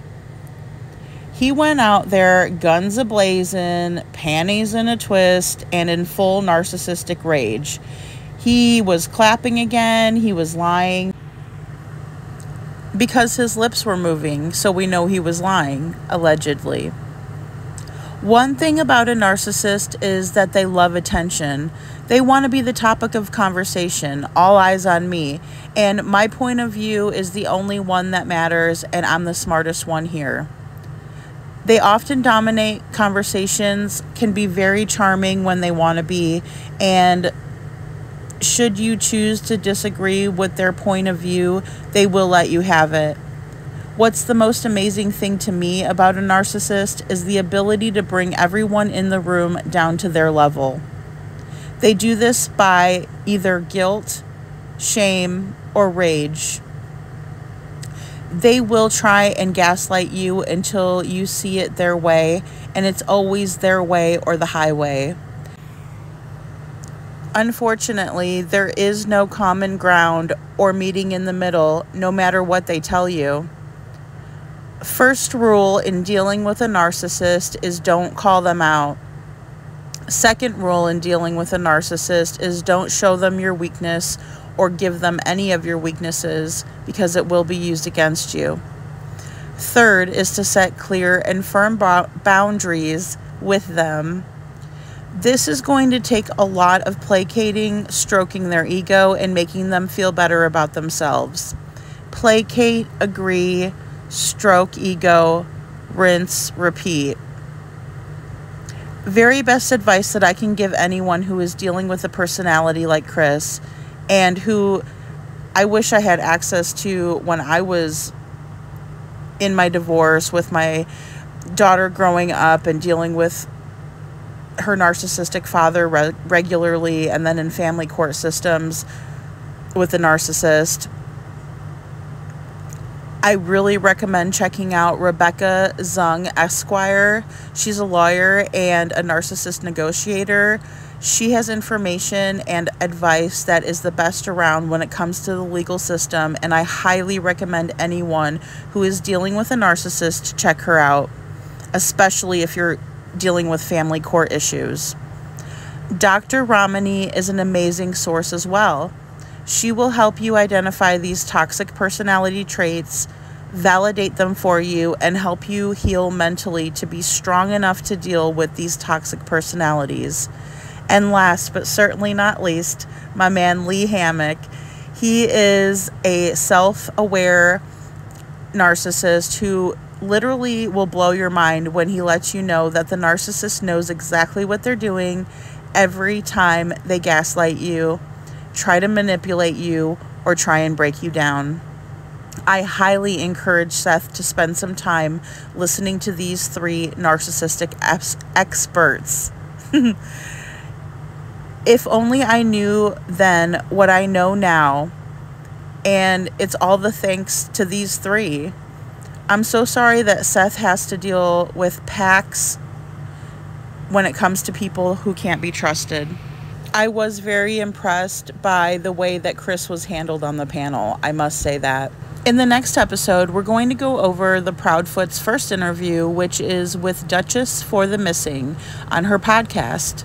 This took place on March 3rd, 2024. As I said, I don't want to spoil for whoever hasn't seen it. I'm sure everyone has, but I do have some things to say about the Proudfoots, and it's basically coming from all of this footage from the first 7 days and all the news outlets who covered it.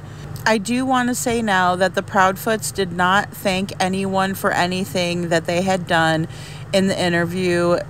They did, however, take the stage to complain and play the victim, and that's what we'll be going over next time. On a lighter note, I worked for 2 years with people of all ages that have special needs. I worked for an organization that paired with Special Olympics. I coached basketball, volleyball, and cheerleading, and the kids I worked with were absolutely fantastic. They were exceptional children that I had the pleasure of working with, who filled my days with joy. And as we went through summer camp, or I got to see them cut a rug at one of our Friday night dances, it was by far my favorite job, and I would have loved to have been a special ed teacher.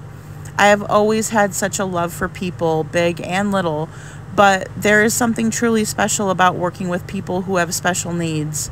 I know what Seth means when he says that it's hard to explain. So now let's get into these special kids, because I don't know about you, but after dealing with all this nonsense, I could definitely use some sunshine in my life. Welcome to SBSK, the YouTube channel where you'll meet friends who live with many different conditions. While watching these videos, you'll notice one thing. Although humans are incredibly diverse, we all have so much in common. So without further hesitation, let's meet today's friend. There's a lot about him that is wonderful, and I think people really enjoy. He's a very outgoing, friendly guy, and I think that surprises people when they find out he has the diagnosis of autism. I think there's some stereotypes out there about people with autism, but you know what they say, you meet one person with autism, you've met one person with autism. I have a really important question for you. What? When someone meets you, what do you hope they say? Hi. That's it? Mm-hmm. When they say hi, what will you say? Hi. Will that make you happy? Yeah. Will you then be friends? Yes. Hi. Hi. If somebody wants to be Matthew's friend, how do they start? Well, they need to be willing to answer questions, and sometimes it's the same question. He really loves having conversation, but it's hard for him to know, like, that next thing to ask. We've been working on that with him. So someone might have to be willing to answer, what's your name, a lot of times. Do you enjoy feeling connected? Yes. Do you hope people answer your questions? Yes. Why do you think people are surprised when they learn he's so social? Well, I think people have their sort of stereotype ideas of what autism means, and there are some people on the autism spectrum who prefer to sort of keep to themselves a little bit more and are sort of more on the introverted end of the spectrum. So, I don't know, but that's just always who he's always been. He always enjoys being around people. Do you want people to ask you questions? Yes. Are you enjoying this interview? Yes. And it's cool I have my camera on, right? Right. Because I want people to understand that you're a cool dude who enjoys socializing. What's it like for you when you see a stranger take time to connect with Matthew? I can always tell if it's someone who sort of gets it or doesn't, because, as soon as they see his excitement, and, you just know that a 17-year-old is just a typical 17-year-old is probably not going to be that excited about asking someone their name and how their day is or something like that. As soon as they sort of get it, and then the guard goes down and they warm up and they start responding to him, it's just a wonderful thing. Do you have dreams? Yes, I have dreams. What is your dream? To see my dad. One of his favorite things to do is to ride elevators. So every Saturday my husband takes him out and they go ride elevators. And so Matthew is just over the moon, very excited about that. Imagine like a kid going to Disney. It's like that exciting for him. So he wants everyone to share in his excitement. And so he'll even try to, when the elevator's doors open, he'll like look around and ask if anyone wants a ride. So he really loves that. When someone meets your son for the first time, what do you hope goes through their mind? That he's a super friendly guy, and that it's not odd that he's asking them their name and just really excited and wanting to talk to them. Because we're kind of all looking at our phones these days when we're out and about in public, and he just wants to talk to people. If somebody out there watching this meets you, what can they ask? A question. Is there a question you would like them to ask? No. Just anything? Just anything. What if they say, what's your name? Matthew. Is it okay if they ask that? Yes. All right, well now everybody is properly equipped to socialize with you. How do you feel right now? Happy. Why do you feel happy? To do the interview. What makes you laugh most in the world? Steve from Blue's Clues. He's always silly. Are you thinking about the show? Oh, yeah. Do you think about it a lot? Yeah. Why do you like Blue's Clues so much? Cause of that funny Steve. Are you zoning out? Yeah. Is there difficulty because a lot of his symptoms you can't see physically? Yeah. I think it makes it really difficult when we're out and about sometimes because at first glance, people will expect him to react differently. What are all of John's diagnoses? Well, autism spectrum, primary, expressive language disorder, receptive language disorder, sensory processing issues, OCD, possibly ADHD. When I just asked you a question, you kind of looked off into the distance. Mm-hmm. What were you thinking? Honestly, I have no clue. Is it tough for you to express things sometimes? I think so. It's very perplexed, very confusing. When John's struggling to remember something, do you think that's because of his verbal ability or because of his memory? John has one of the best memories of anyone I've ever known. He can recall things in detail that he may have heard one time many, many years ago. What's the capital of New Jersey? Trenton. What's the capital of California? Sacramento. I think that I have to meet him where he is and not always expect him to be where I am. What's the question? I want you to imagine you're walking down the street and you find a magic genie lamp. A magic what? A magic genie lamp. I never find that. I want you to imagine it, though. I don't want to imagine it. Just pretend! Use your imagination. No, I don't see it. Imagine a genie comes out and gives you one wish. I don't see a genie. What does it mean to meet him where he is? I think it's kind of understanding what's going on in his mind, in his world at the moment, and kind of getting to where that is. And when he was younger, it was getting down on the floor and playing with him, and now it's more, kind of meeting him where he's at it. I'm going to help you imagine it. Is that okay? Mm-hmm. Ooh, I'm a genie. I just came out of the magic genie lamp. Mm-hmm. You have one wish. Uh-huh. What's your wish? I wish that I could play games. What's something that makes you sad?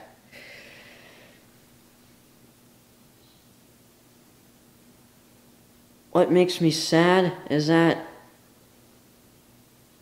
I don't want to be at the water park all lonely.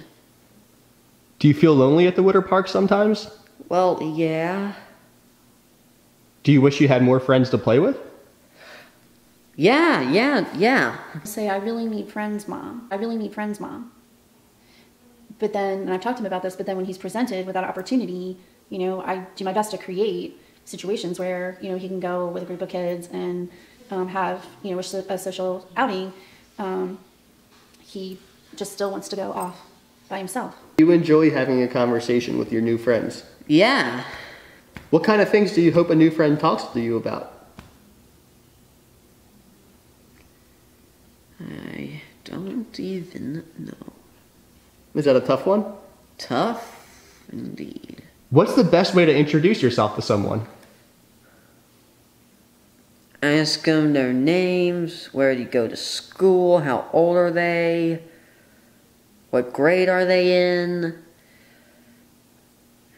Anything I can ask them. When he was little, he was taught this is how you are going to introduce yourself to people. Well, that's not what kids do. And now that is what he was taught to do. Undoing that is just almost impossible. Do you ever feel confused? Yeah. How does it feel to be confused? I don't know. It's confusing. When John is making those attempts to make a friend and saying his name and going through that script, how do you hope other children respond? Well, of course, I hope that they would say, hi, my name is such and such, and try to make a connection with him and befriend him. Sometimes that does happen, but more often than not, it does not, because their perception is that, oh, this is really odd. Do you ever discuss John's differences with him? Yeah, we have. And he is completely, no, I don't know what you're talking about. He doesn't acknowledge it at all. And he will shut us down very quickly. Is there anything unique about you? Unique? I guess not. What does unique mean? I don't know. What does unique mean? It means like special, one of a kind. Is there anything special about you? What's special about me is I don't know what makes me special. I think everything makes me special. Everything makes me special. Everything that I play and like makes me special. Do you want other people to think you're special? Well, yeah. Why? Because I am special, and so are you, and so is everyone. Tell me about your dad. He's great. What's so great about him? He always works, right? I work a lot. Not always, though. I still spend time with you, right? Yeah. All right. What's it like to be John's dad? Well, it's fun, but it's also challenging because John has a hard time with certain things, but I like that he tries things. We try to give him as many things to do as we can. What's it like to be John's mom? It's an adventure. It is filled with lots of joy and challenges, but that's for every mom, right? I mean, every parent has challenges with their kids, especially when they're teenagers. Do your parents ever annoy you? Well, my mom does. She annoys me about everything. But you know she loves you. Yeah, I know. For all of John's differences, does he still have some very typical teenage behavior? Oh, yeah. I mean, first of all, just kind of wanting to shut everybody out and just go do his thing, which is pretty typical teen, I think, right? What's something that makes you happy? Video games.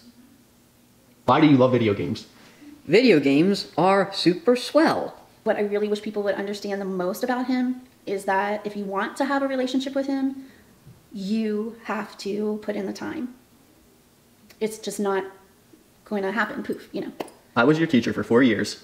Mm-hmm. Did I ever get on your nerves?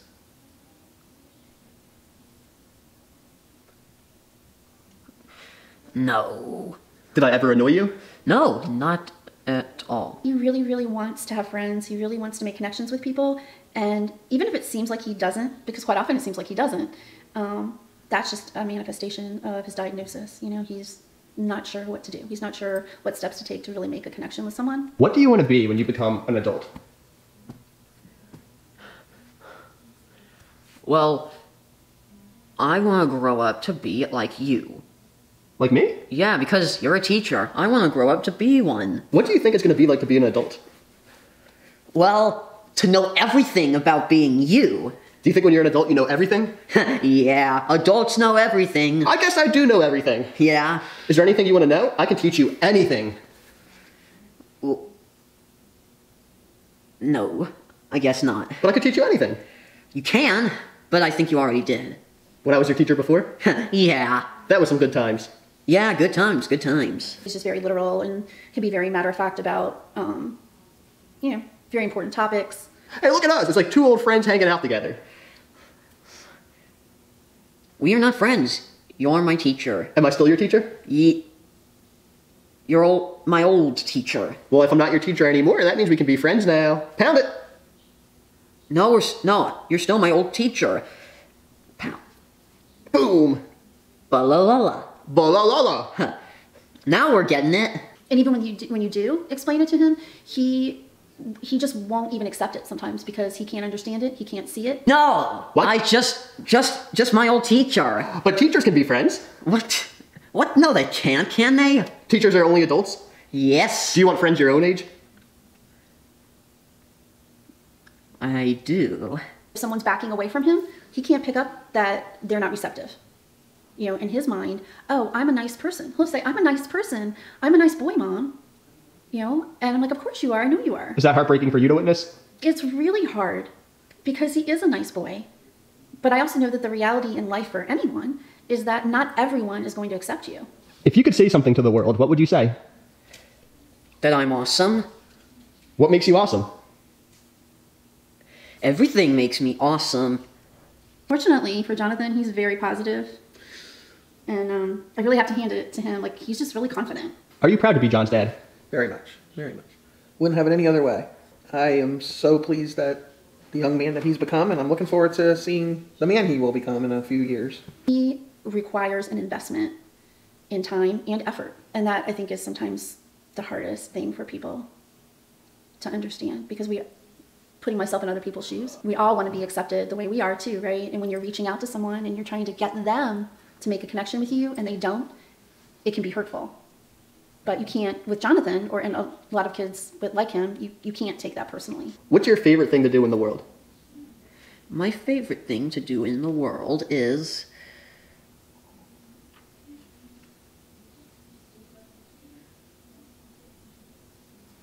My favorite thing to do in the world is gonna make new friends.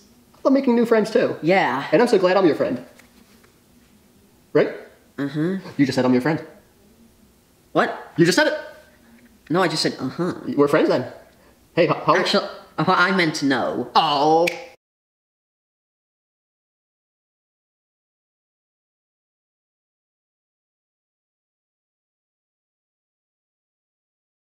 Right. There's a lot of people watching this. What do they need to know about you? It's not easy being autistic. What would you say to somebody who's watching, who's thinking, but he doesn't look like he has autism? Aspies are very neurotypical. However, they still have struggles that some people with autism have. What are some of your struggles? Social awkwardness is one of them. Welcome to SBSK. Join me as I travel around the world and interview individuals living with a condition to prove no matter how you communicate or what obstacles you face, you're always deserving of love and acceptance. So without hesitation, let's meet today's friend. I'm an Aspie. What does Aspie stand for? It's short for Asperger's, and it means that I have Asperger's. What would you say is your biggest hope for the future? That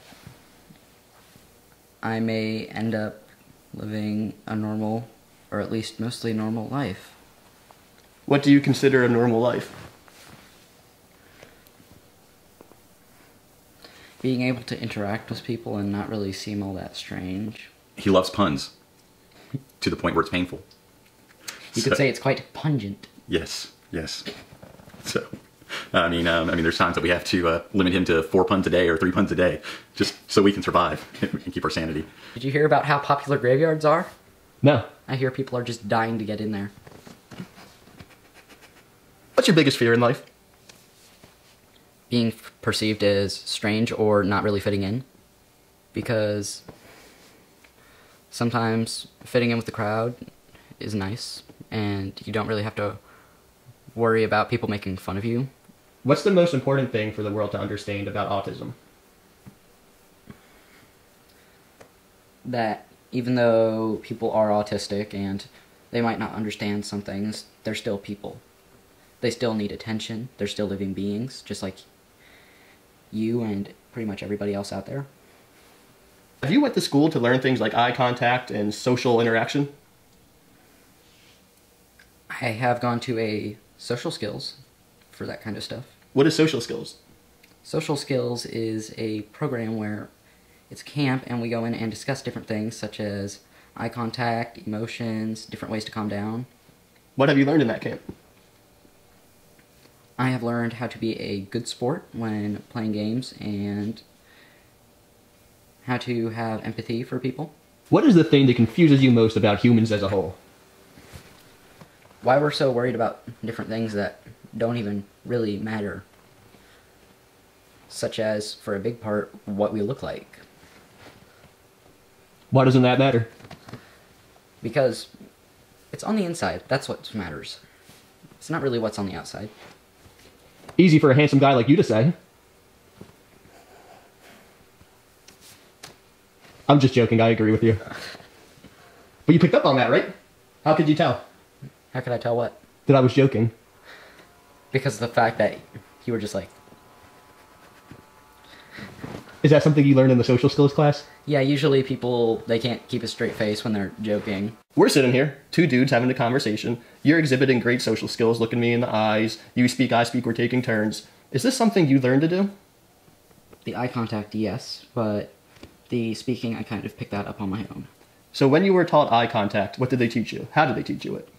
They taught me stuff like, if you can't go ahead and look people in the eye, then just go ahead and focus on something like their nose or their forehead.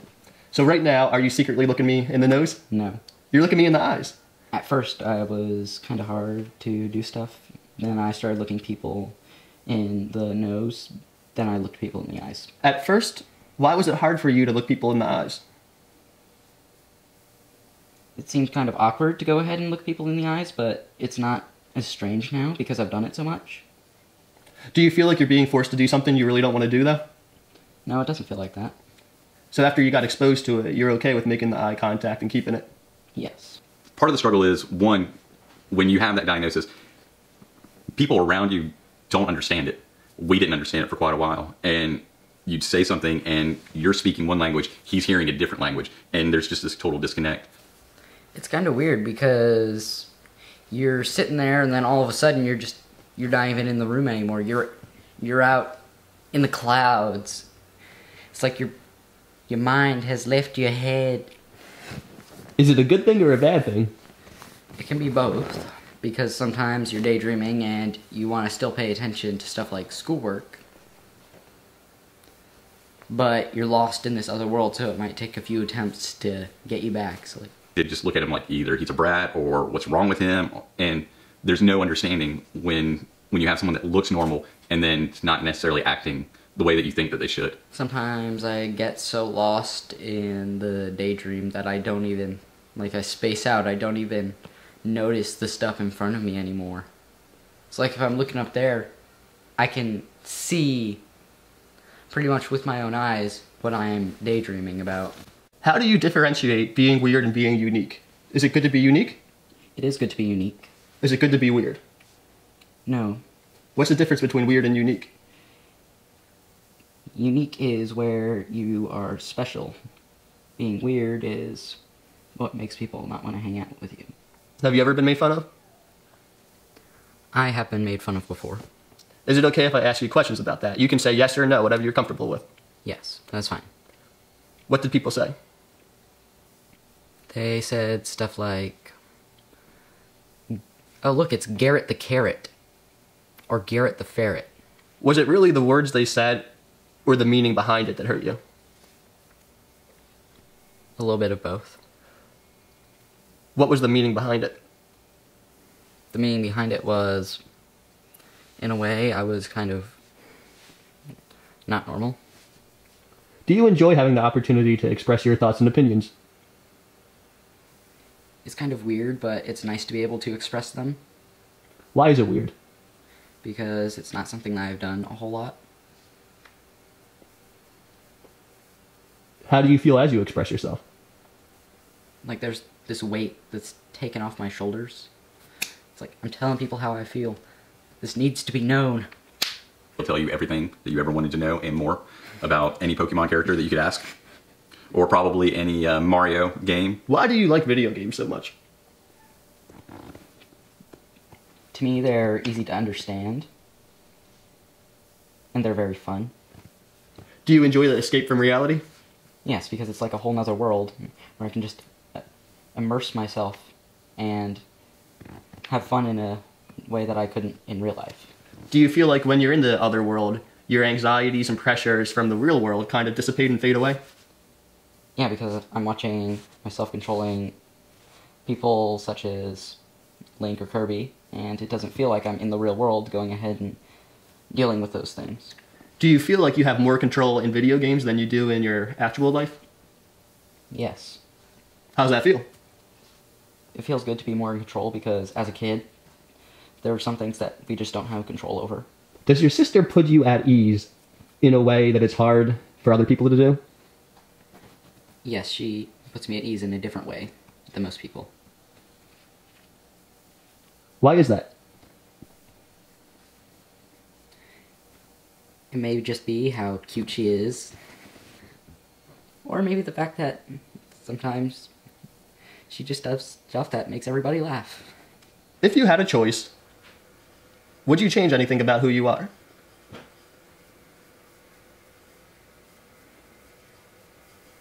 Sometimes I wish I was neurotypical. Why do you wish you were neurotypical sometimes? Because it would make it easier for me to interact with other people and understand other things. Do you ever feel lonely? At times, yes. What do you do in those moments? Sit down and read a book. How do you feel when you spend time with Ella? I feel at peace in a lot of ways. Why is that? Ella just has this way of calming people down, making people happy. And it's kind of hard to explain, but she does it really well. He shares his toys with me. You mentioned that you hope that others do not perceive you as weird. Not once during this conversation have I perceived you as weird, but I have perceived you as unique. You have unique qualities, and I appreciate them, and I think they make you who you are, and that's a good thing. And heck, I even think being weird can be a good thing sometimes, but you're unique. I've never once thought you were weird. Is there anything else you would like to say? I'm an Aspie, and I'm proud to be one. Thanks for having me today. Thank you for coming over to my house. No, thank you for having me today. Should we end the interview now? Yes. Bye, everyone. Bye. Alright, so I have my own YouTube channel, and it's called The Pixelators. However, it's not spelled as you might think. It's about gaming. I do a lot of different games. I've been trying to do some new things. Cool. Anything else you want to say? No. What's it like to be autistic? It's odd because you look at everyone and then you see the world in a different way and you don't understand why somebody says, well, blah, blah, blah, blah, blah. But that doesn't make any sense. And it's because you have this different point of view. It's weird because you have this way that you want to socialize, but then you think, this is how other people do it. And then you're like, am I me? Or am I just how other people want me to be? Hey, Garrett. Yeah? I'm starting to think that I misinterpreted when I read that we can interview again, we just have to wear masks. Nah, it seems normal to me. What's your favorite thing to talk about? gaming. It's just I have invested so much time into learning all this stuff about it. So I just, whenever I get the chance, I just spill the beans for hours on end. Why do you like gaming so much? It's just something that I understand, and especially in times like these, it's a world that you can escape into, and you just, ooh. Hey, I'm this man with the mustache and the overalls that fixes the pipes. I'm gonna go save the princess. What would you like to say to everybody watching at home? Never, no matter what happens, you must never give up. You must keep going. Go, get the goal. Make it happen. Make your dreams come true. And what would you say to somebody who wants to give up? You are lazy. Sometimes I accidentally offend people or I'm rude to them, and I feel so bad because I'm not trying to do that. Sometimes it's a joke or something I said, and I don't know that it's offensive or rude or anything. And then I feel so bad. I'm like, oh, man, really shouldn't have said that joke about the pizza. Sorry, Chuck E. Cheese, I know you don't actually siphon your pizzas from old pizzas. Do you think your older brother is cool? Yes. What's cool about him? That he likes to play Fortnite. Why did that make you laugh? I don't feel like I'm cool, honestly. I feel like I'm neat, but I'm not cool. What's it like to be you? It's interesting. I'm homeschooled, obviously. I am very geeky. What's your favorite thing about yourself? The fact that I can make other people happy. Why is that the most important thing? Because we live in a world where a lot of things can make people upset and sad. There are people that think that people with Asperger's don't empathize, or just autism. They don't empathize and they don't care. And sometimes it is very me-centered. But there are times that Garrett will put his all into doing something for somebody. Just because you're autistic doesn't mean that you're just completely unusual and your brain doesn't work at all like a normal person's. Because like you look at me and I'm very neurotypical, which means that I act mostly like a normal person and then you have a few hiccups here and there. Have you had to work hard to get to where you are? Yes, it took a fair bit of therapy. So for people who don't know, you're one of the first people I interviewed on SBSK back in 2016. Instead of looking at each other in the eyes, we're going to look at each other right here. And that way it's like we're having a conversation with everybody who watches. Is that cool? Yes. That's fine. I'm sorry. Sometimes I get my do you mind and is it like okay mixed up? Oh, I do that too, but don't worry, you're doing a great job. We filmed alright? It's been kind of difficult being alone and not really seeing people, but it's been alright. I get to play a lot more video games. Well, on that note, I think that joke's run its course anyway. If somebody watching this interview just feels sad, they're having a bummer of a year, what would you say to them?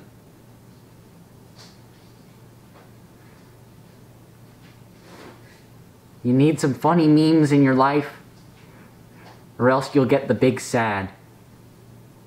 Or maybe you already have the big sad. And the big sad just needs even bigger memes. Look for the dank memes! He is what's known as twice exceptional. He's very highly intelligent, and he also has autism. And so because of that, that places him in a unique place from some other people. How would you explain the way your mind works? It thinks very logically, so every thought for the most part is black and white.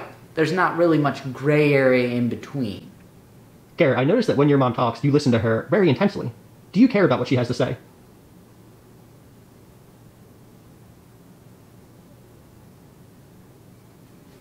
Bits and pieces. He's honest. What's it like to have a really high IQ and also be on the spectrum?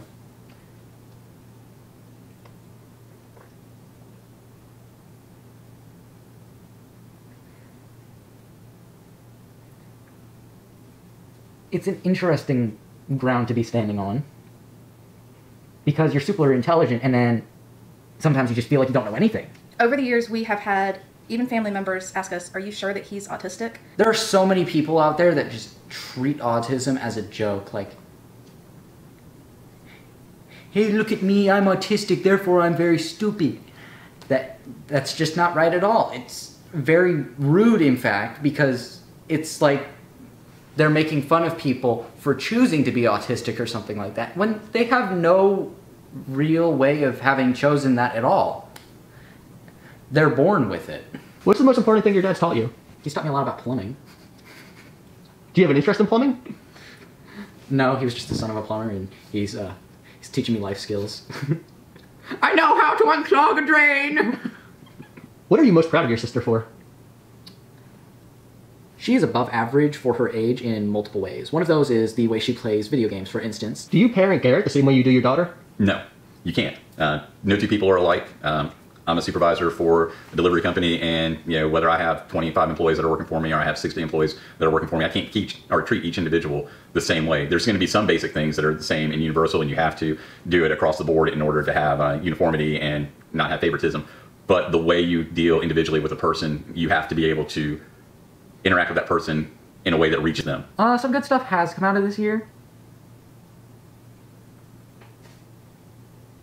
I went ahead and I finished 2 Lego cars with my dad. As he gets older, we can share more, and you can see that we have more in common. We have the same kind of sense of humor, a little bit dark, a little twisted. What is your biggest goal in life right now? Becoming a programmer. Why do you want to become a programmer? So I can make the things that I love to use so much. It's amazing to watch him be able to figure out things that people aren't going to be able to figure out as quickly or as well. He'll pick up on little nuances that I'll just absolutely miss, and it's amazing to see the way his brain is wired differently and the way that it works, and to see the outcome of that. The way you see the world, is that a good thing or a bad thing? It certainly depends. There's a lot of people that need the logical minds in the world, because that's how you figure out what arguments are valid, what arguments are invalid, whether or not something is true. Logic makes for great detective skills.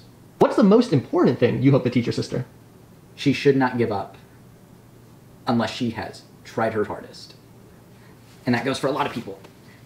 If you've tried, then you have the right to give up. But if you've never tried before, why should you give up? You don't even know if you can do it yet. Like, it's like playing a game. There's a gamer code where you should at least try something a few times.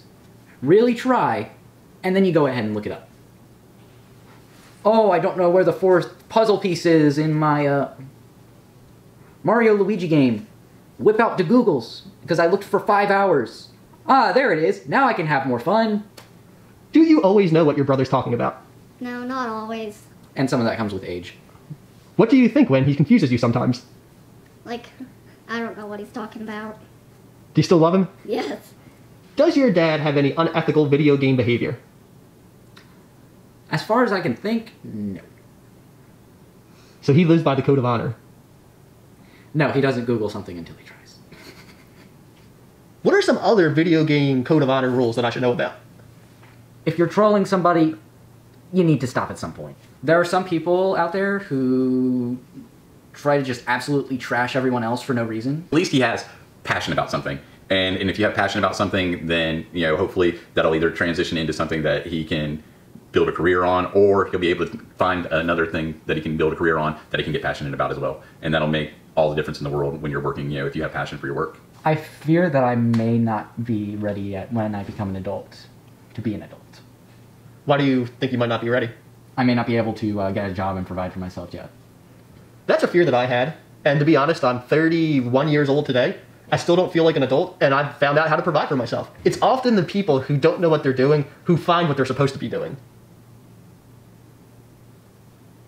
How do you think the chocolate chip cookie was invented? What in your life brings you the most joy? When I make other people happy. Why does that bring you the most joy? Because it makes me feel happy too.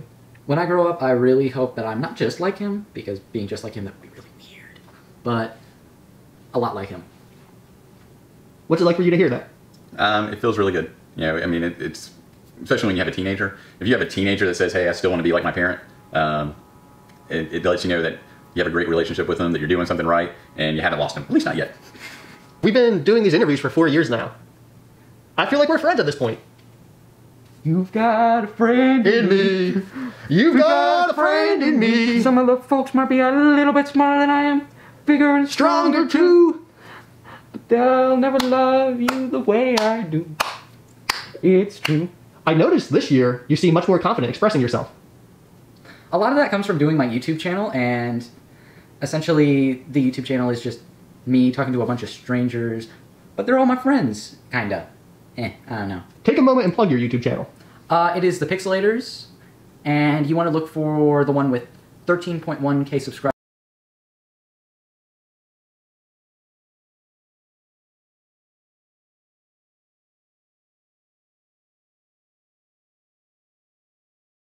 What are some good things about having autism?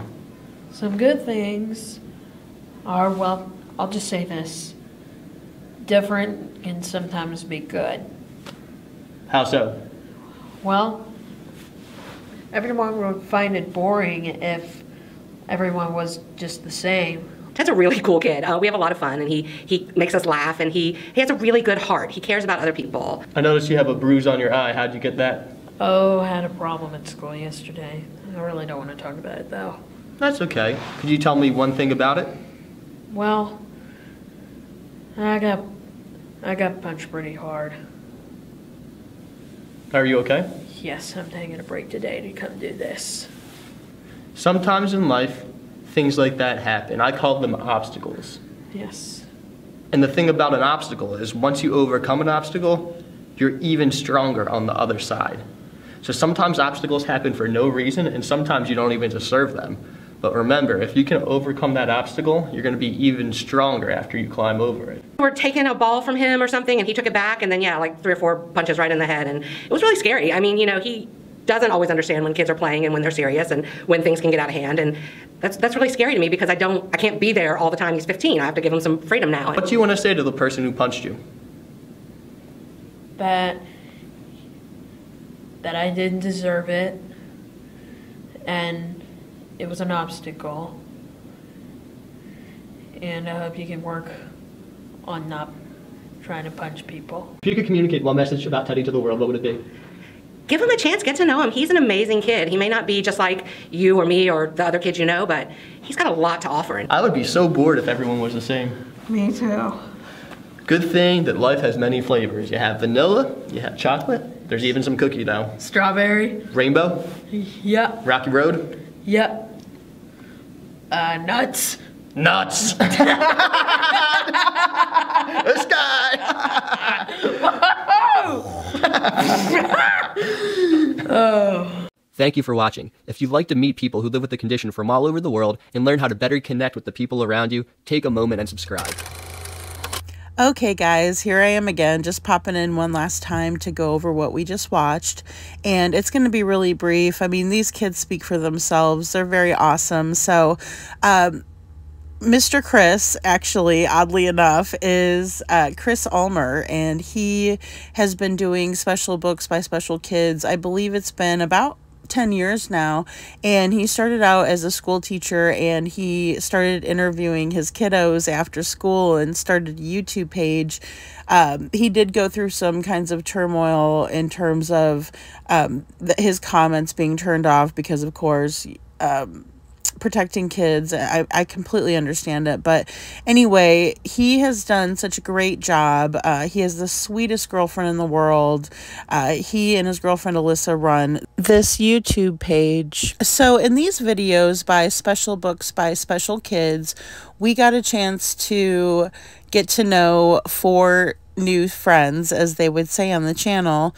Now, the first one was Matthew. We had John, Garrett, and then Ted, or Teddy, and they were each so unique in their own ways, and I'll let you decide.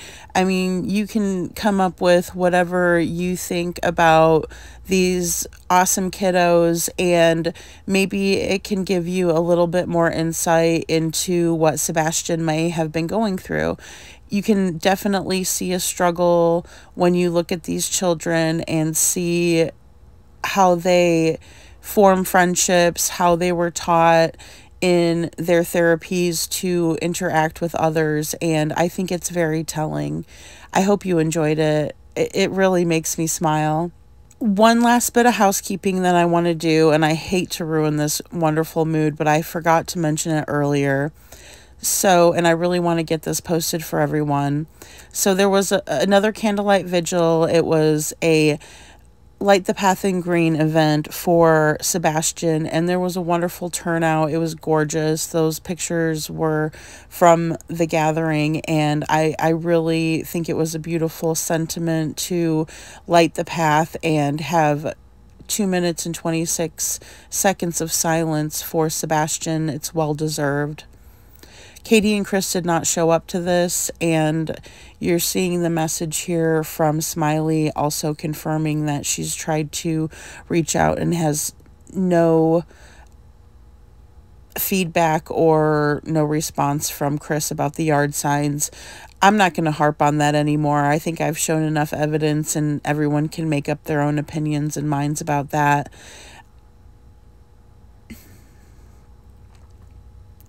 What I do want to say lastly is that it's been 64 days now. We're going on 64 days by the time this video posts, I'm sure.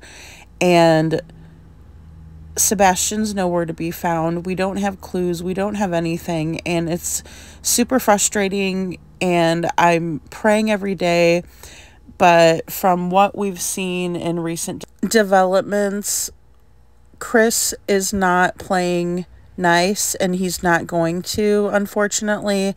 And so I'm really praying and hoping that Seth can move forward with his PIs and he will find the answers that he is seeking and ultimately find his son. One more thing I want to say, and I'm sorry for keeping you for over 2 hours, but I do want to put my own bit of gratitude out into the YouTubeverse, and the reason why is because my channel has grown so rapidly, and I'm so very grateful. So many thanks to Smiley. She really helped with sharing, and I have to tell you that the true crime community is the best, bar none. I can't say anything better about the level of compassion and really just the best of humanity participates within. And I know there's some really bad people out there, but it doesn't speak for everyone. Every single one of your time and your listening to me is so very appreciated. This is Lady Freedom. I hope you enjoyed my raw narrative. Stay safe out there, and I hope to see you very soon. Lady Justice is blind, but we are not. Lady Justice listens carefully, and so should we. Let's find Sebastian Rogers.